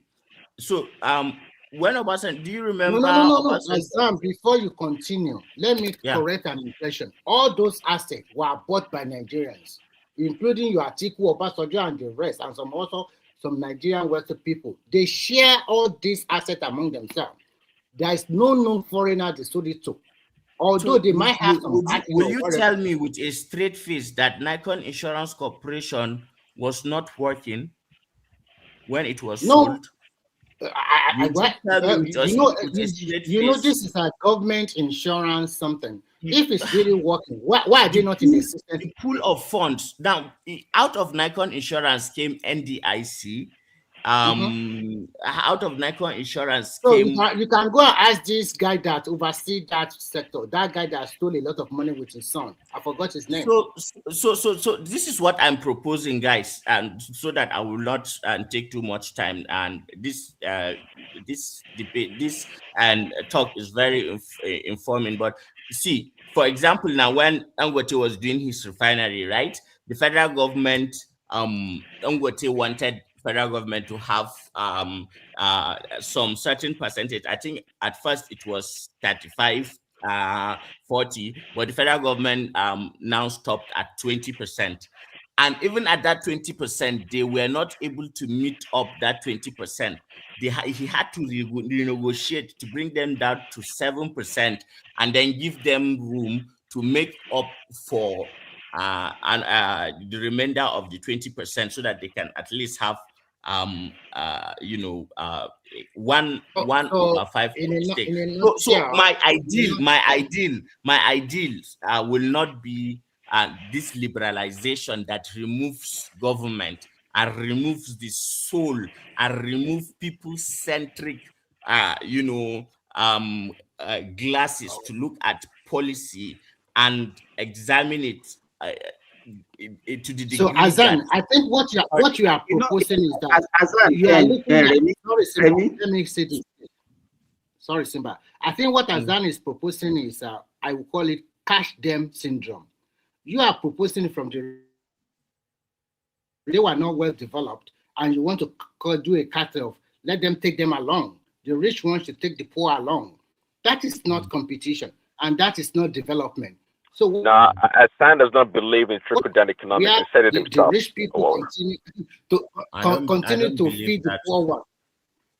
No. Hassan is a core socialist. Let me chime in, guys. Hassan is a... Go ahead. Go ahead. No, I was going to say, Hassan is a socialist. He just said it to us. I mean, he doesn't believe in trickle-down economics. He doesn't believe in that. Okay. So I was just going to even ask him. He's taking a lot of time talking, actually, but I was going to ask him if he can. Can you give an example? Can you give an example of a country that you think Nigeria should emulate, or what kind of socialism are you talking about? Okay, good. There are a lot of countries that Nigeria can emulate, but the thing with me is that there is no any other country that is exactly Nigerian. So my approach will be a system that works for Nigerians, that is suited to our peculiar, social, economic, political, and geographical realities, demographic realities also, because we have a very young population. We have the youngest population on earth. If you leave everything and liberalize it to venture capitalists, my God, the minimum wage is 70,000 naira. If you work in Abuja and you are earning, in fact, some people don't even pay the 70,000; they pay 50,000. You live in one shanty ghetto outskirts of Abuja. You come to work and you spend like 2,000 naira. For 2,000 naira. So I'm 100% correct about your ideology. The thing is that, for example, every critical area, for example, transportation, energy, power, water, the things that matter, housing, we can liberalize luxury goods. If you want to wear Fendi, buy Tesla and Lamborghini, whatever, go and do your thing. But like you see, these basics, the government should have a significant input. Not everything, at least own 30%, so that the government will be in the table at the decision making to ensure that the interest of the common man is served. I don't think this is asking too much. Anyway, I rest my case. Azan, let me say this. You know, even that Nikon insurance example that you gave, I could remember in 2005 when they did that. It was 70-30. Government owned 30% and the foreign, I mean, whoever bought, but it was Amcon that bought Nikon. Forget about all those things. They are not. Let me tell you, everybody knows throughout the world that government involvement in business is a waste of time. Even examples of countries now that you see that, okay, maybe they are still, everybody, don't make absolutes now. People, it's only people like you that still believe that people should be spoon-fed and should be giving them free things. It cannot work. It's not sustainable anywhere in the world again. Let me tell you, even in places where you can give example, like even in the Middle East, they are trying to even now. Let me tell you now, do you know that even in Saudi Arabia now, health system now is now privatized? Do you know that? Yeah, I know that, because you see, when I was talking about the shocks we suffered during when the so if you know the price that of oil collapsed, even Saudi Arabia now, actually suffered from that too. As rich as Saudi Arabia is now, their health sector now, which is in fact one of, because the two major social things that their citizens enjoy is health and free education. Now, yes, the health now is now privatized. It's now in the hand. Wait, now it's now in the hand of. Why do you think they do that? Because the whole system of just spending money on it is not sustainable. Simba, in addition, you understand? So I don't know why we are so fixated out of about context. So I'm not. If Dangote controls 75% and Nigeria controls 25%, he's not going to be. He's not going to make use. Do you know that model that you are proposing? That's what they wanted to do for refinery, our local refinery, and it's still not working. Azan, look at this thing. Dangote is not the only person producing sugar in Nigeria, flour or maybe semo or whatever. There is a big Eagle flour mill. So many of them in Nigeria producing, and there's competition. So when you go around Nigeria, because I also travel around, I see people having the act of trading. They can buy various items. So that is the beauty. Now, when you now go to the developed country, today, nowadays, they are even reducing many of their benefits to people. The money cannot even sustain people like before. It's like they are not giving so many conditions. If you don't have work in the next 3 months, we don't pay again. If we don't do this, we don't pay again. So those people that rely on that benefit, I find it amazing. So what you are trying to say, what you should do, Africans are advocating for this kind of economic practices that are not rooted in anything that concerns, the welfare of the community. And you are what you should do. Okay. Let me hold on. I'm not saying liberalize. No, I'm not saying don't liberalize. I'm saying critical areas of the economy. For example, in every space they should liberalize it, so they can bring in pyramid of needs, right? At the bottom of it, there are some fundamentals. Human Azan. The government has some say in that. Azan. Hold on, Azan. There's a difference between social infrastructure and when you are talking of pure business infrastructure or a business environment. There is a point of intersection too. There may be point of intersection. This is where I want you to look at it. If government is going to do everything And with our population that is ballooning, maybe in the next 10 years, we'll be talking of our population getting closer to 400 million. Governments cannot do everything. Let's start from that. So there, the means of production, establishing and managing businesses, you go to private people, because with private people, you will have several, we have several investors coming. You understand? Just imagine a situation whereby government is the one want to establish farm for us. Government is the one that is going to in fact, by now we should have even privatized water corporation, for example. So government is the person that want to do electricity, you want to do everything, telecom, everything. Then there's going to be a problem. And as a matter of fact, that's one of the reasons we are still where we are today. The reason we never move forward.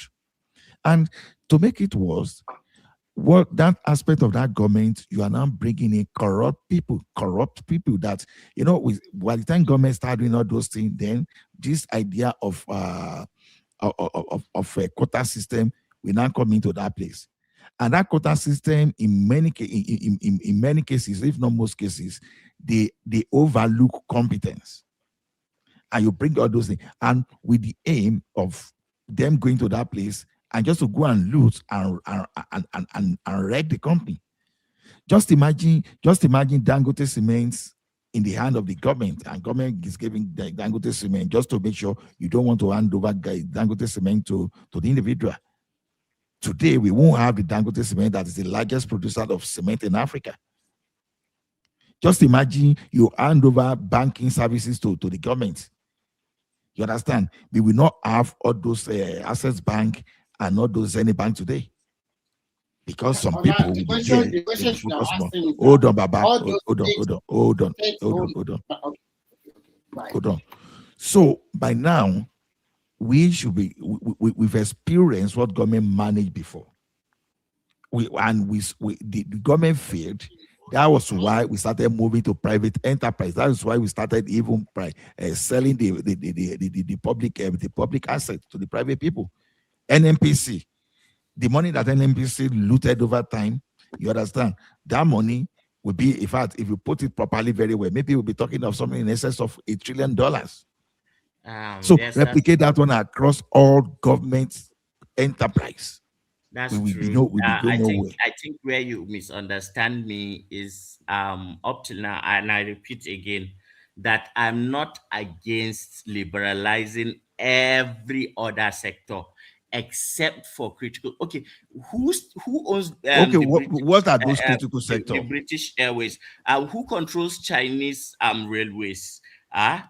Who controls British Airways is not managed by the government. The NHS, for example. Can I answer that question for you? Do you know what they did in China? Most of the corporations are private owned. Even the railways are commercialized. They are not run by the government. And they have a good regulatory system in that country. You cannot just do whatever you want.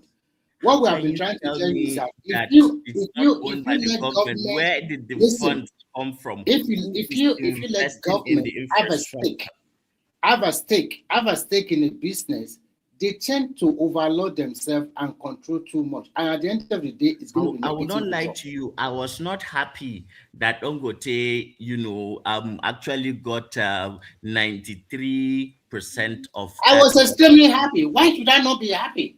Because this guy I wanted the government to get at least 25 to protect the people. Do you think if the government had that 25%, they will be able to be reducing the petrol price? I beg, Gary, you should understand this thing more than what you have been talking about. Not to reduce, to protect. Yes, if it meant there are some times that windfalls will come, and people who are after money will actually extract and manipulate. So that is why the government should regulate the NPPRs, DC, or whatever. And the people are there, they are also thinking about their own pocket. They are not regulating very well. That is why Dangote call him out. So you guys don't believe that government. What do you mean don't believe? What do you mean don't believe? Is he lying? He cannot lie on that. I know that is your position now. You don't believe that government should, have a say and invest in the critical areas of the fundamentals, housing, if health, government have a water, stake, like sanitation, energy, transportation. These even areas, if you are talking about, if you know, okay, let me give you not a that very they good should do example. everything. They should be on Let the me give you table. an Don't example. leave it to people whose primary motivation is profit. It will not end well. Look at Okay, America. let me give you a very good example. In Oyo State, before they have water corporation. This water corporation is run by the state government. Today, since more than 15 or 20 years, they have shut down. Almost all water corporation all over the state. The only state that their water corporation is still running very well is only Lagos State in the southwest. The rest have shut down for more than 20 years. That is the reason why people are now have to dig the, but all these ones, they are 100% in government hands now. I'm talking about. So I'm trying to give I'm the talking example about that giving private investors 75%, government retaining 25%. Okay, government does not have business in doing that. They can give it to several water corporation, private companies to manage government does have, because government creates the policies, and then they also ensure that the policies are implemented, and they also have the welfare of the citizens as their primary responsibility, and they are supposed to protect. And if you have to be truthful, you will know that most things run by government in Nigeria. I understand your position, but you are I think you are talking too much of the ideal, and you are talking in absolutes, as if the only way that things have worked before is when it is left and liberalized in the hands of people who are seeking profit. And I said, no, that is not usually actually the case. If you look at history, I mean, there are governments that have done wonderfully well, and there are governments that have had significant stake in critical Azan, let me ask areas. you a question. Not everything. Okay, Azan, let me ask you a simple question. Where are the Odua investment today? Or where are those investments? Where are the ones invested by the northern region? Where are those investments? See, government, see anything that, see, if I have my way, I want government to let private people operate this thing. You understand? Okay, Fashola farm, maybe the Fashola farm today, we don't even know what is happening. Even where we used to have some of those investments today, some people, they bought the thing to build a house. You understand? The textile industry, where are those textile industry? They don't buy, they don't die. So you see, we can't, because by the time government has control. Look at this mining space now, for example. No, hold on, Azan. Where you will know how poor government can be in managing. Just go look at what they are managing today. Look at our universities. Look at our schools. Look at our secondary schools. Look at our other things. So if those things are not being managed properly, and you want to bring these people into business, you understand? I know Nigeria will not move forward. You understand? Look at our ex sector. They are not even doing anything there. We are not clamoring that we should even give this into the private people. So let them even at least show good example where they have monopoly. Government has monopoly in the next sector. You understand? Government work on, government work on correct. Okay, no, they don't have monopoly because there's still some private, but they have almost monopoly. Well, they have monopolies in let's electricity. Just agree to disagree.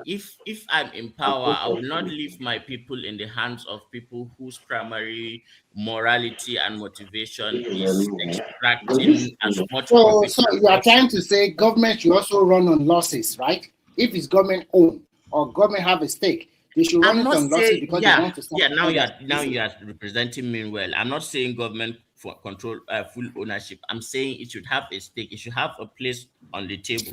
How can you have a stake while you are also the regulatory body? Don't you think you'll be biased? That's not good. That's not good because that thing can okay. Go tell that one to Richard. Is this Richard Branson or whatever?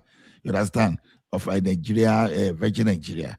You know what he said when he left Nigeria?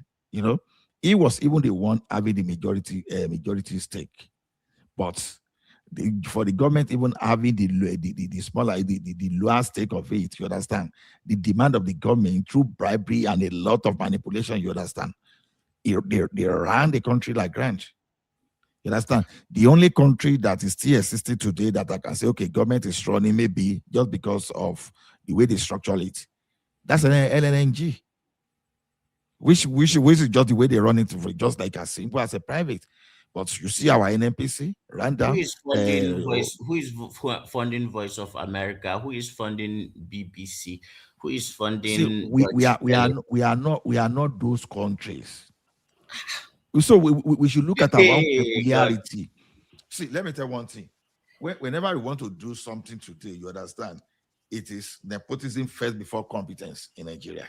Yes, that's a problem. That's a problem. You understand? So nepotism is either come from religion, come from ethnicity, you understand, or come from maybe friends and family and all those stuff. So in that situation, it does not really matter whether you are competent or not. Or they just want to know now we. And when you now, when you have a gang of hawk, you understand, arranging themselves into like positions. At the end of the day, just because they share the same vision and opinion, they will not use the shared vision to help the business. They will rather use that to crash the business. That is what we know how to do in Nigeria whenever we hand over enterprise organization to the government. So okay. United never survived, despite the fact that Obasanjo tried everything. You understand? They didn't survive. NEPA today, even when they even privatize it now, even because they handed over it to some people to manage you see now we are still paying trillions of naira in subsidy now for darkness in that country. You see why government should not get involved. But if you have given this thing to private people, to run, anybody that want to make money will make money on their own. But just because these people are still getting money from the government, best not believe that they are not going to develop that infrastructure. They will keep selling darkness and be getting trillions of naira. Let me even ask Azan. Okay, Azan. If you look at let's take education in Nigeria now. We have private secondary school, private polytechnic, university, and all those things, and you never hear strike in those institutions. And if you go and check how much they are paying those people who are working in those private sector, private institutions, private university, and all those things, it's not even up to what they were paying the government one. But you see. So why? What are the ones working in government agitating for? Okay. Correlation does not imply causation. So just because some government workers are idling away and are not doing their job does not mean that those who are working hard for their money are not supposed to be remunerated as what they deserve. And what is actually happening in private schools in Nigeria is the fact that teachers are exploited. They will exploit you, they'll pay you pennies, and they will make millions of naira. The way Nigerians are cheated of their labor, it's not really good. I mean, if you are an investor and you have a lot of capital, yes, you can make a lot of money from the sweat of a lot of people, of course, because there is an there is a abundance of labor, so you can do what you like. And but that does not negate the fact that the value that individual is adding. Let me tell and you. It's not fair. I just want things to be fair. Wait. Well, one thing that people don't understand is, let me tell you, because I've seen on social media people, peddling some rumors. They even say that in Saudi Arabia, the government pay their citizens' salary every month, even when they are not working. Those are blatant lies. And let me tell you today, what the government in Nigeria is trying to do is what actually the people of Saudi Arabia are enjoying. Apart from the free health and free education, they have access to loans to do whatever they want to do. If you want to build house, if you want to buy car, you will see somebody, let's say, earning 5,000, and he will go and buy a car of 60,000, and he will be paying, let's say, 1,000 every month until you understand. Those are the things that we're supposed to be advocating for. If you are looking for a wage that will be able to solve all your problem, but build you a house, buy you a car, and you understand, there is no country that you can get that. You have to plan now over maybe a decade or so before you, just a living wage with dignity. Not that I don't know how to put this. You guys maybe have not toiled and suffered, so you cannot relate. Maybe that's you don't understand what I mean by try and suffer. I don't know. You are telling somebody. Me, let me tell you, Azan. You don't. If you are saying that, don't. You can say that to some people. Me, I work well. Okay, civil service. I work to like get to level 17 Nigerian civil service. So don't tell me that. You've suffered. I left at the level of a director. So don't come and bullshit me with say, okay, no, we have not. No, but the way you are, it's just the way you come off. Like it's like you just. I don't know. Let me tell you. I've learned working as a civil servant in Nigeria, and I will tell you what I've gained. Working for government in Nigeria and even anywhere is just a waste of time. Even if you pay me, I will not work for Nigerian government. You understand? It's a waste of time. That length of time, if you invest it in yourself, 30 years, 35 years, of course, you know how much you will have achieved. So when I hear people, you giving examples of somebody earning 70,000 and still in Abuja, what are you doing in Abuja with 70,000? You'll be surprised, wallahi, how people are. You understand? It doesn't make sense. You understand? When I was, let me give you, for example, the thing is, there was a if time they in fire you, another person. There was a time in 2013. A student of mine came to me. He was my I will call him my student. He's a medical doctor. He works with DSS. The guy just walked to my consulting room. I was even seeing patient that day. 2013, around May 2013. And he said, Chief, good afternoon. That they want to make some recruitment in Nigerian DSS. So that and if I'm interested, that I can come and join them as a consultant. I said, okay, how much are you people offering? As at that time, they said they are going to pay me around 900,000. And where I was working that time, I think I was earning like 400, 450.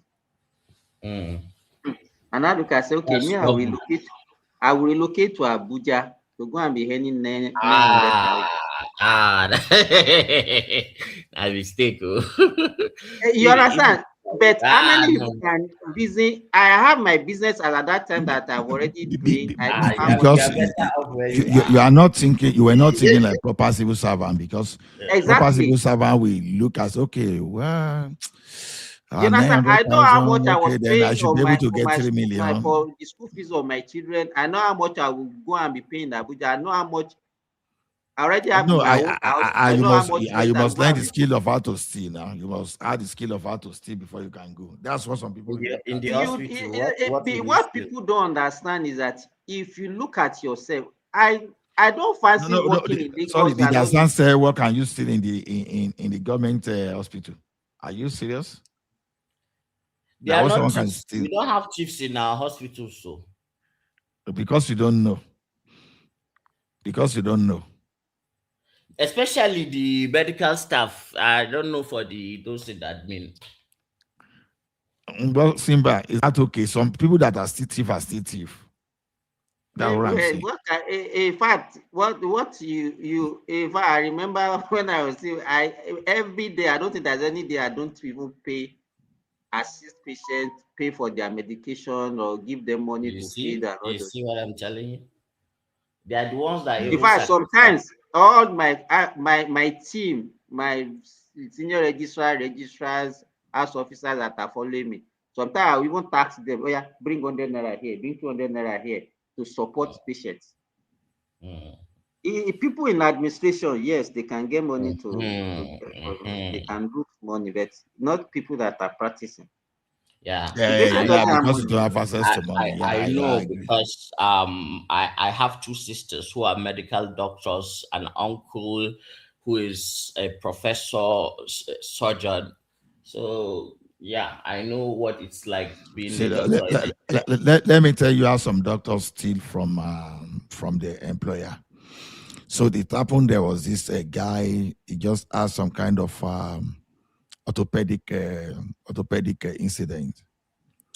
So he was taken to a private hospital, and they charged that guy about 400K, right? Now, the person that was supposed to pay for that guy now went to that doctor and said, "Okay, this money is too much now. What can you do for me?" All those stuff, and they just negotiated. Okay, the guy just cut the money into half. He said, "But you will have to come to my own private clinic." Right? You were working for a private hospital. You were taking the client to your private clinic. That's another way of stealing. So that means that people do that even in government hospital.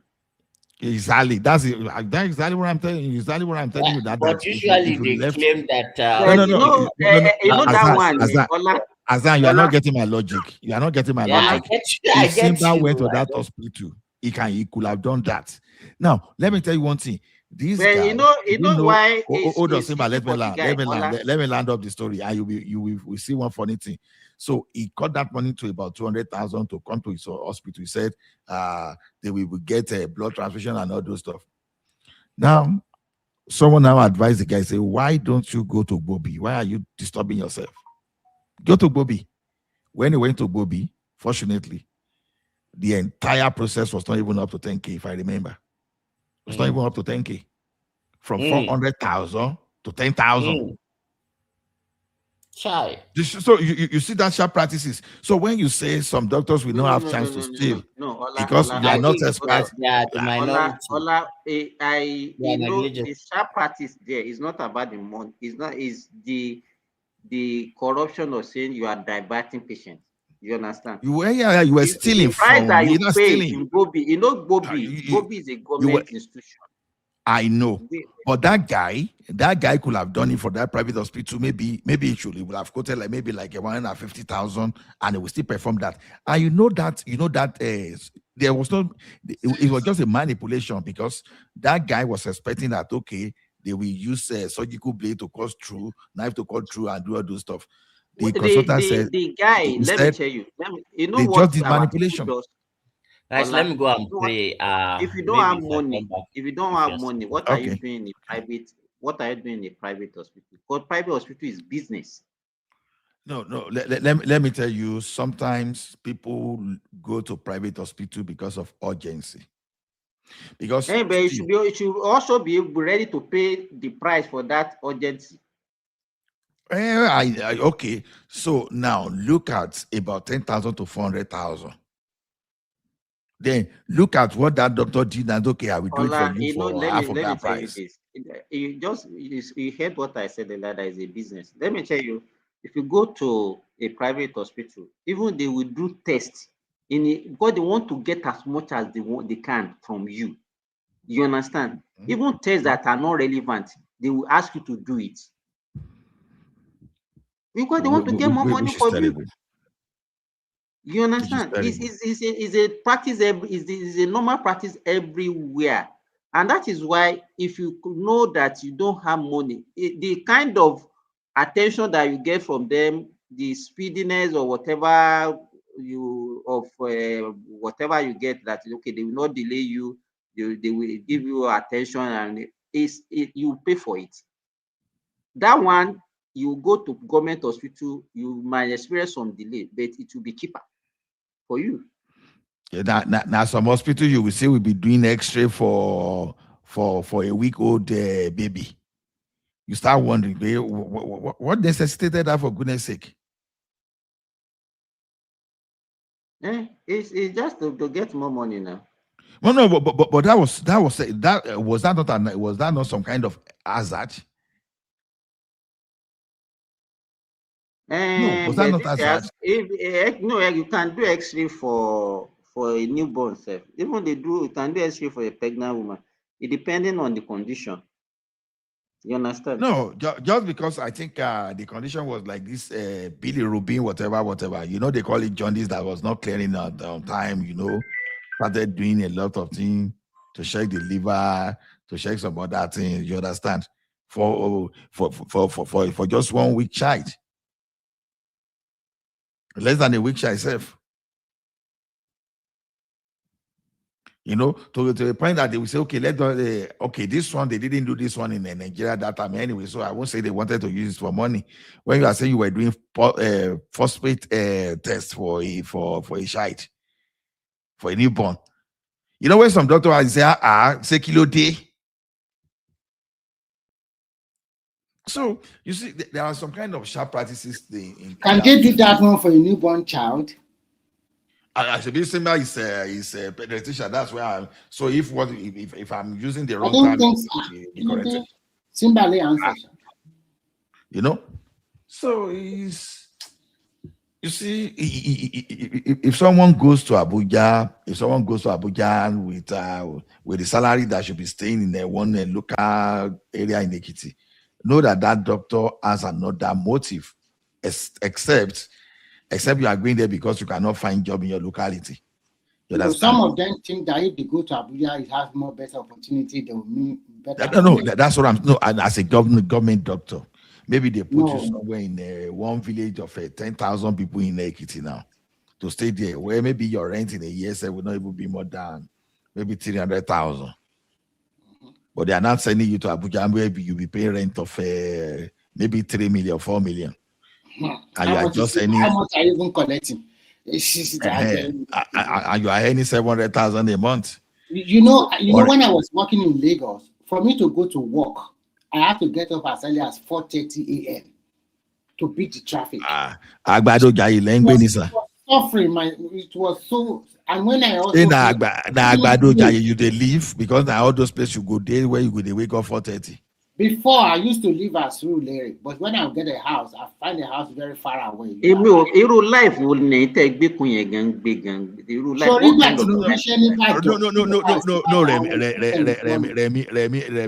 Remy, Makapu. How would you be living in Surulere and you be waking now not 4 o'clock? Yeah, it's in Maryland. Inside the Jushaga, but the man traffic. You are just talking now. We said you were in Surulere. I was. No. I was living in Surulere, but it was more really Balesi. You understand? See, I was working in. I was working in my company. My office was on Broad Street, so I was living at the back of Yanamero. So every day that time. We wake up around 4:30. We'll be at the bus stop latest by 5 o'clock. Because if you didn't leave by 5 o'clock, you will get late to the office. Are you talking?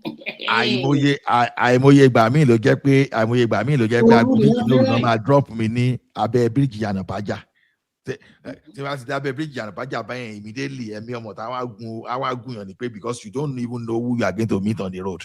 Because two things: if there's no vehicle, if there's no downfall to get you to your destination, the only thing that will come to your head is how to trek home. And all that there's one human. Just imagine someone trekking from that place, planning to trek from other big Yanapaja to that Yanamero.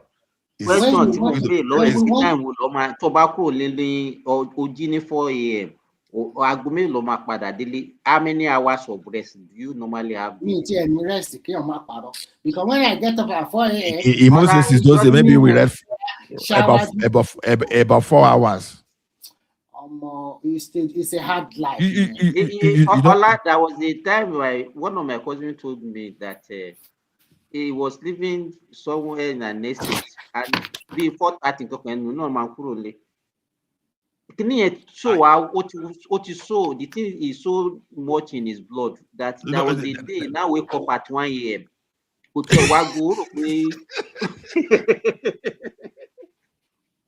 he now got to the gate, it was the security man that was saying, "Oga, where are you going at this time?" He said he was going to work now. And one funny thing was that kéèyàn tó wá máa dé àdúgbò, kéèyàn tó wá máa bá OPC, kẹ́tù jọ máa mú kan lẹ̀ ládùúgbò, kẹ́tù jọ máa pò.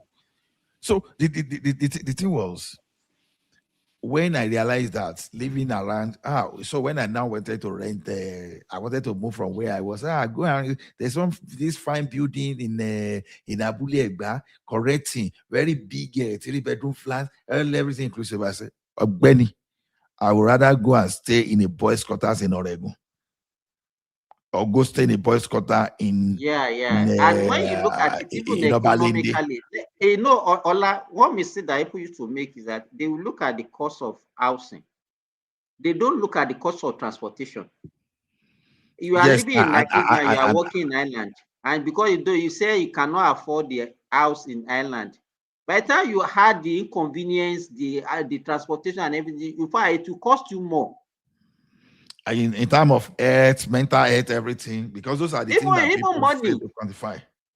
Yes, money now. I know money is guaranteed. I used to have a colleague that time that works in Lut, and he was staying in Agege. Can you imagine? You are working in Lut and you are staying in Agege. So every time the guy will be coming to work, he will be leaving house around 4 a.m. and be coming to work.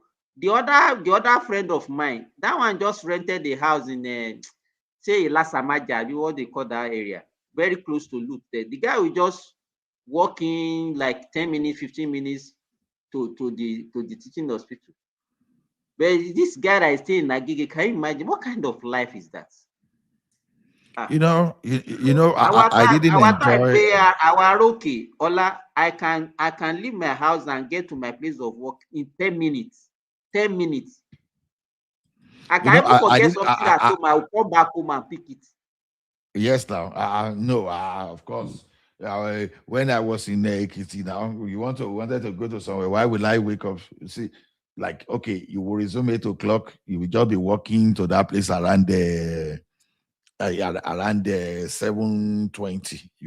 I know 7:40. You will be walking to wherever you were going. So the thing was that I didn't know. I just got a relief when I moved to Oregon, because that time now I have two ways. It's either I just move straight to Tomiland, or I just take the Western Avenue. You understand? So that time, instead of all this 4 o'clock, 4:30, it now became 5:30. So, but the thing is this: I want to leave home before 6:15, and driving from that place to my office is just about 18 to 20 minutes. So it was okay. But like before, even at that Abule Egba we were even talking about, even if you were going to drive in the morning there, you understand, you will drive for like, you are waking up around 6:30 and you'll be driving for like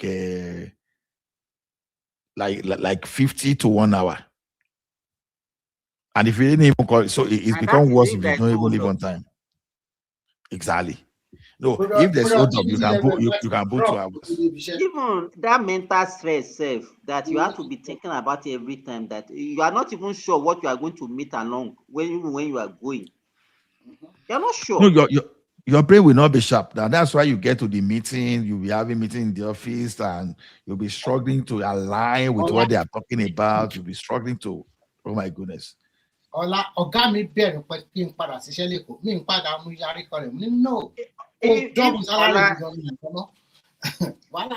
I get a job of 500,000 in Ilorin and I get a job of 1.5 million naira in Lagos, I will not stay in Ilorin. I will not go. Because already that's your 1.5 million. We not even get. We not even rent. By the time you rent apartment, We not even rent 2-bedroom flat in Bagada. You don't even rent 2-bedroom flat in Bagada. So, what's the purpose? You know, I don't like. I have someone now. I think his rent is about 3.5. I think in Bagada. No. I think no good story. About 3.5 per year. Yeah, 3.5 million. No, I'm bad. He complained to me. He complained to me that his salary was reduced by about 130,000. His net. So his net before used to be around 1.4, around 1.4 monthly, and it came to around 1.2 something. Why? I think around 1, just because of the new tax. I think No. He got to share any boundary, and there was some kind of salary. So it's not taxable. So even when you look at the net of that guy already around 1. Let's say around 1.3 million, right? Look at the net of that guy. 1 million times 12, that's 12 million, right? 300,000 multiplied by 12. That's another 3.6 million. You know, so that means that guy technically is earning over 20 M. You understand? So when he's a complaint like this, I say, wow. You mean I know even know saying the guy's salary even read does it because now guy he never tell where the guy just come off. He don't take small, but not up to 10 years. Where the guy just come off for where the guy that tax, there are a lot of people that increase their salary now. In fact, no, but 90% of workers, 90% of people that have earned so far, it's like I forwarded it into you, right? I'm not sure. So 90% of people that got their tax down, 90% their net increased.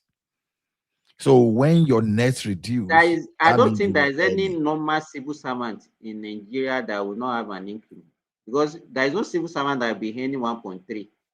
I'm not talking about people working for private sector. I'm talking about government. There is nobody that will be earning that. Maybe monthly, maybe doctors.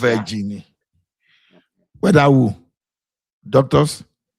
Yeah. Are you sure doctors are any up to that in Nigeria? What type of doctor?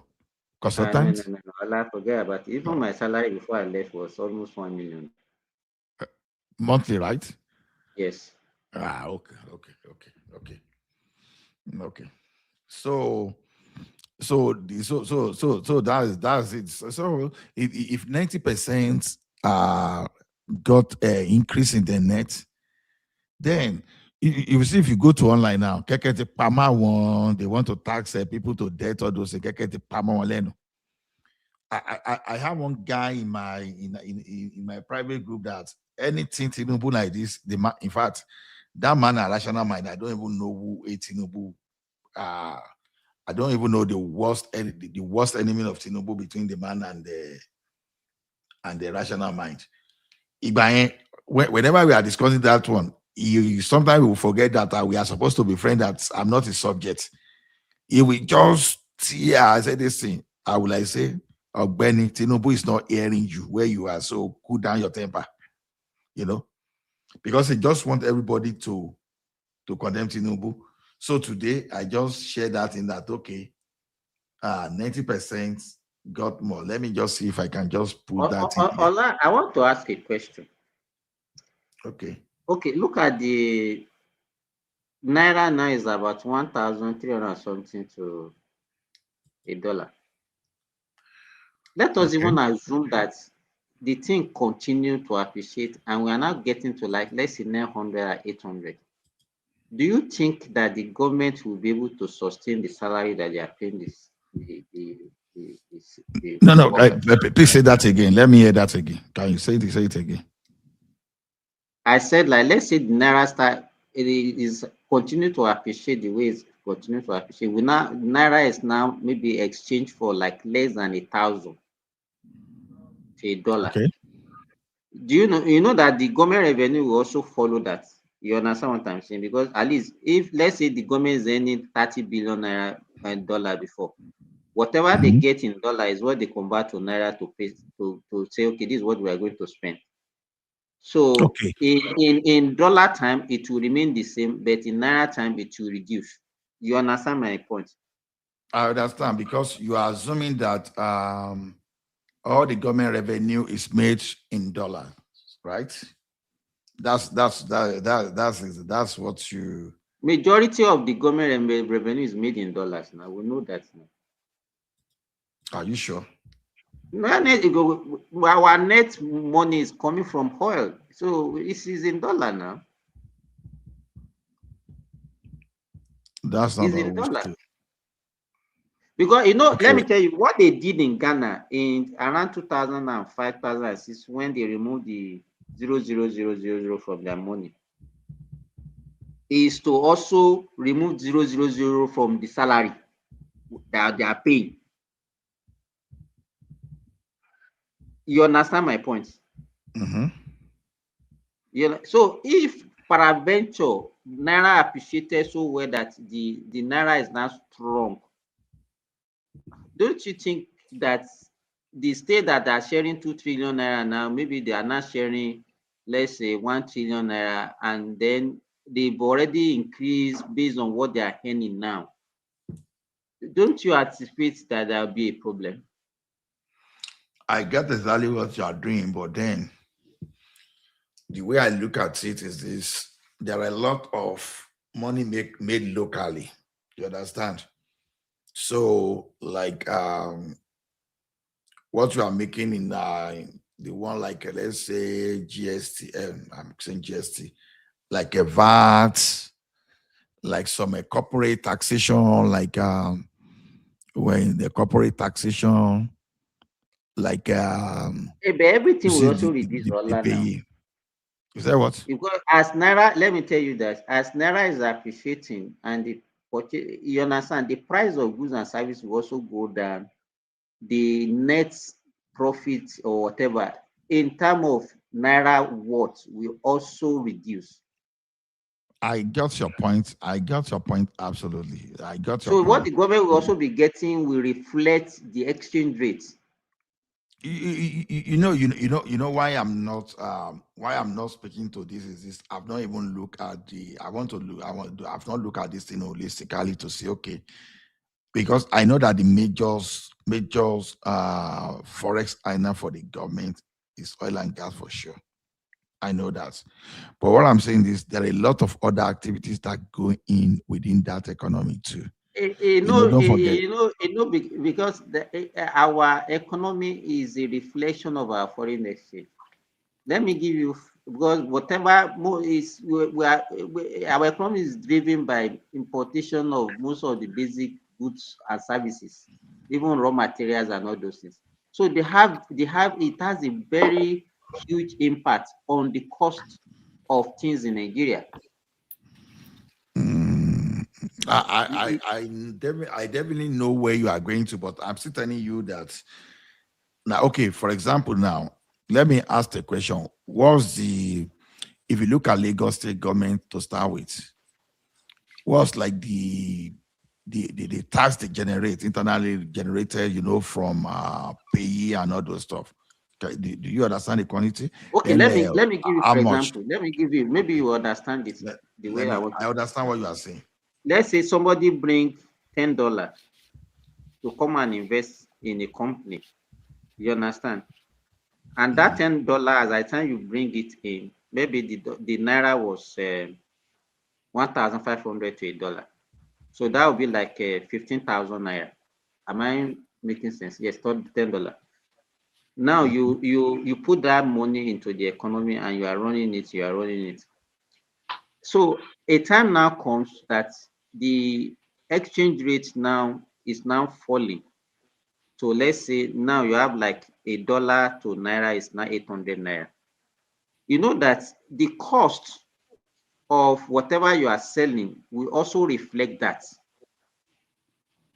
You understand? So let's say now before you are, let's say you are selling for 1,500. and now you are selling for 800 because of the increase in value of naira. The gross or whatever the company will be posting will also reflect that, and whatever tax, whatever government will also reflect that. So it's not as if there's a decrease in the revenue, but the because of the appreciation in naira, that's, you understand what I'm saying. But if your running cost is not reflecting that, it's going to be a problem.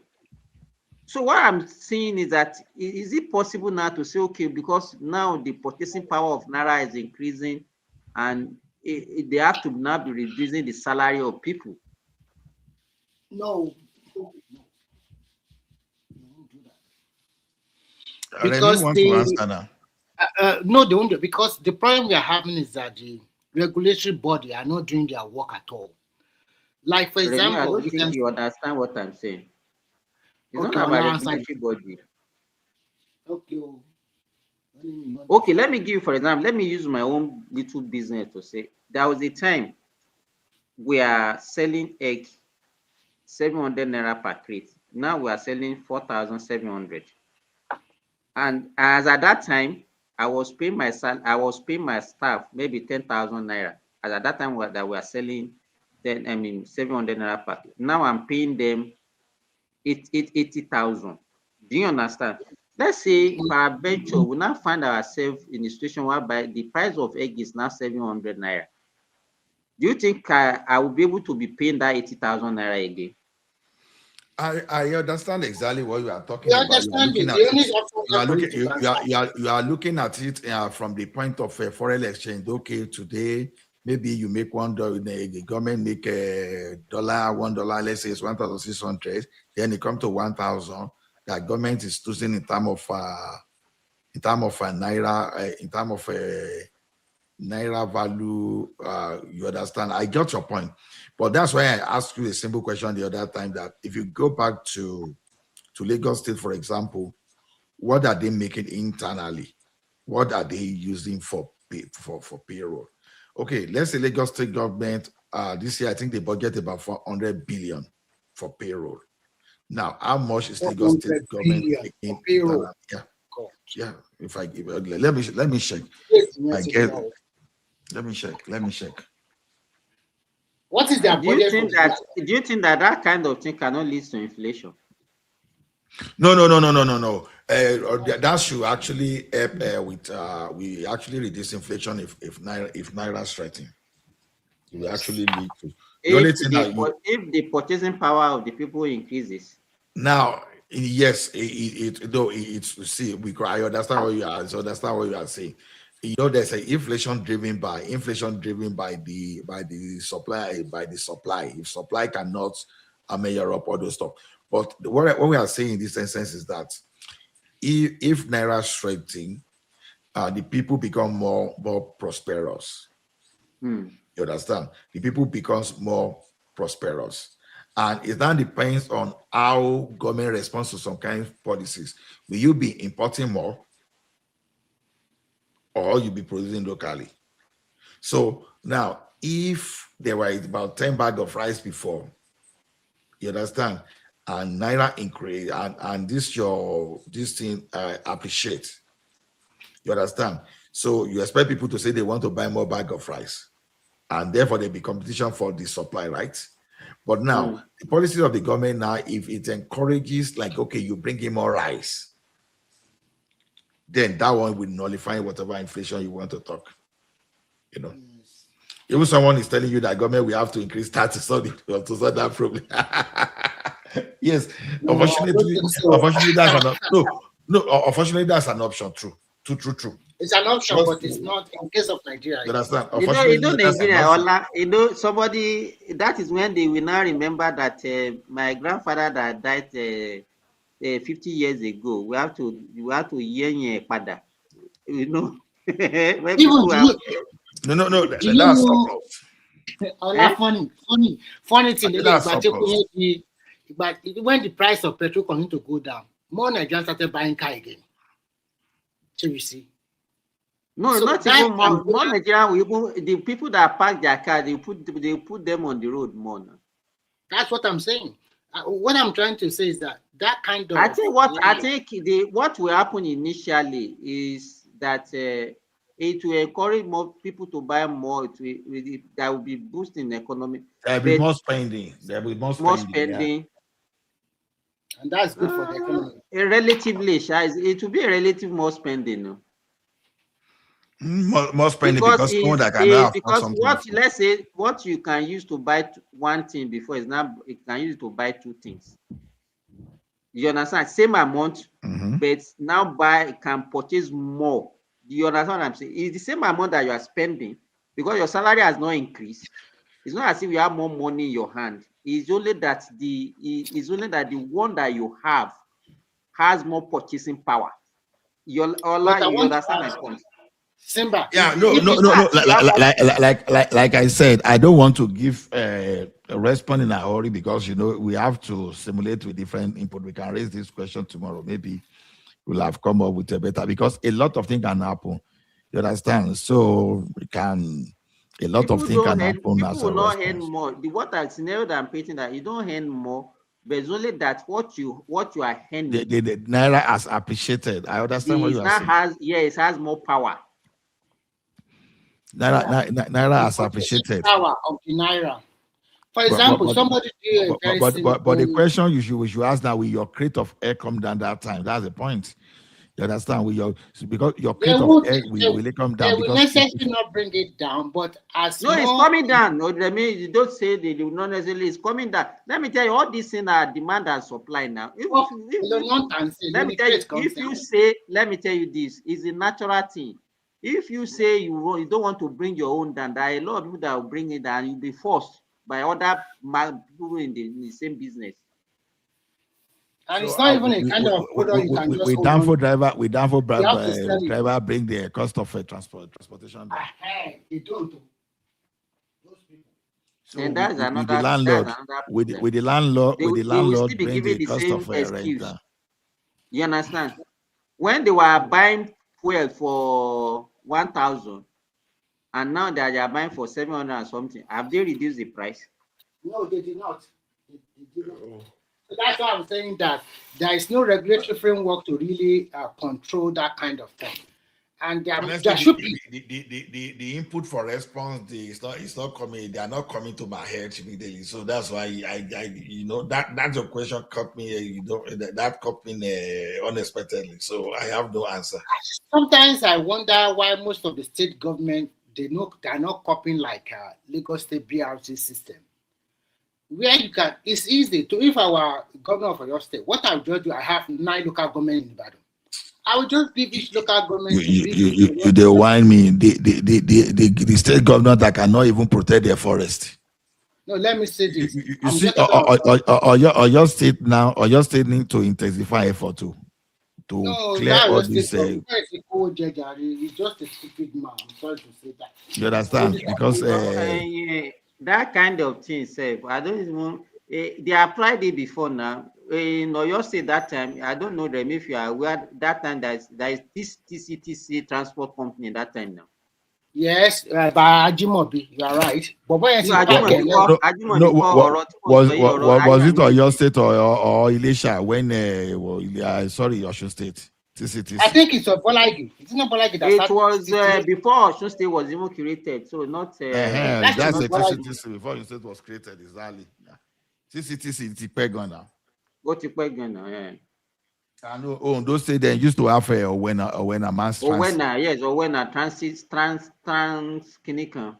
Mass transit, yeah. That time we even have we used to have even water vessel. You know. But Owena River is in Osun State now. Okay. Why do you think Owena River is in Osun State and not in? I think he's talking about the river basin. No. I'm just that way. It's different. I'm just that Owena town. Which state is it belong to? I think it's on those states. Owena. I think it's the boundary. Okay. I think it's the boundary between the two states. I think Owena is safe because like okay, all those things, you understand. So Owena is in Owena should be in those things. I don't think it's the boundary. Owena, I'm googling it now.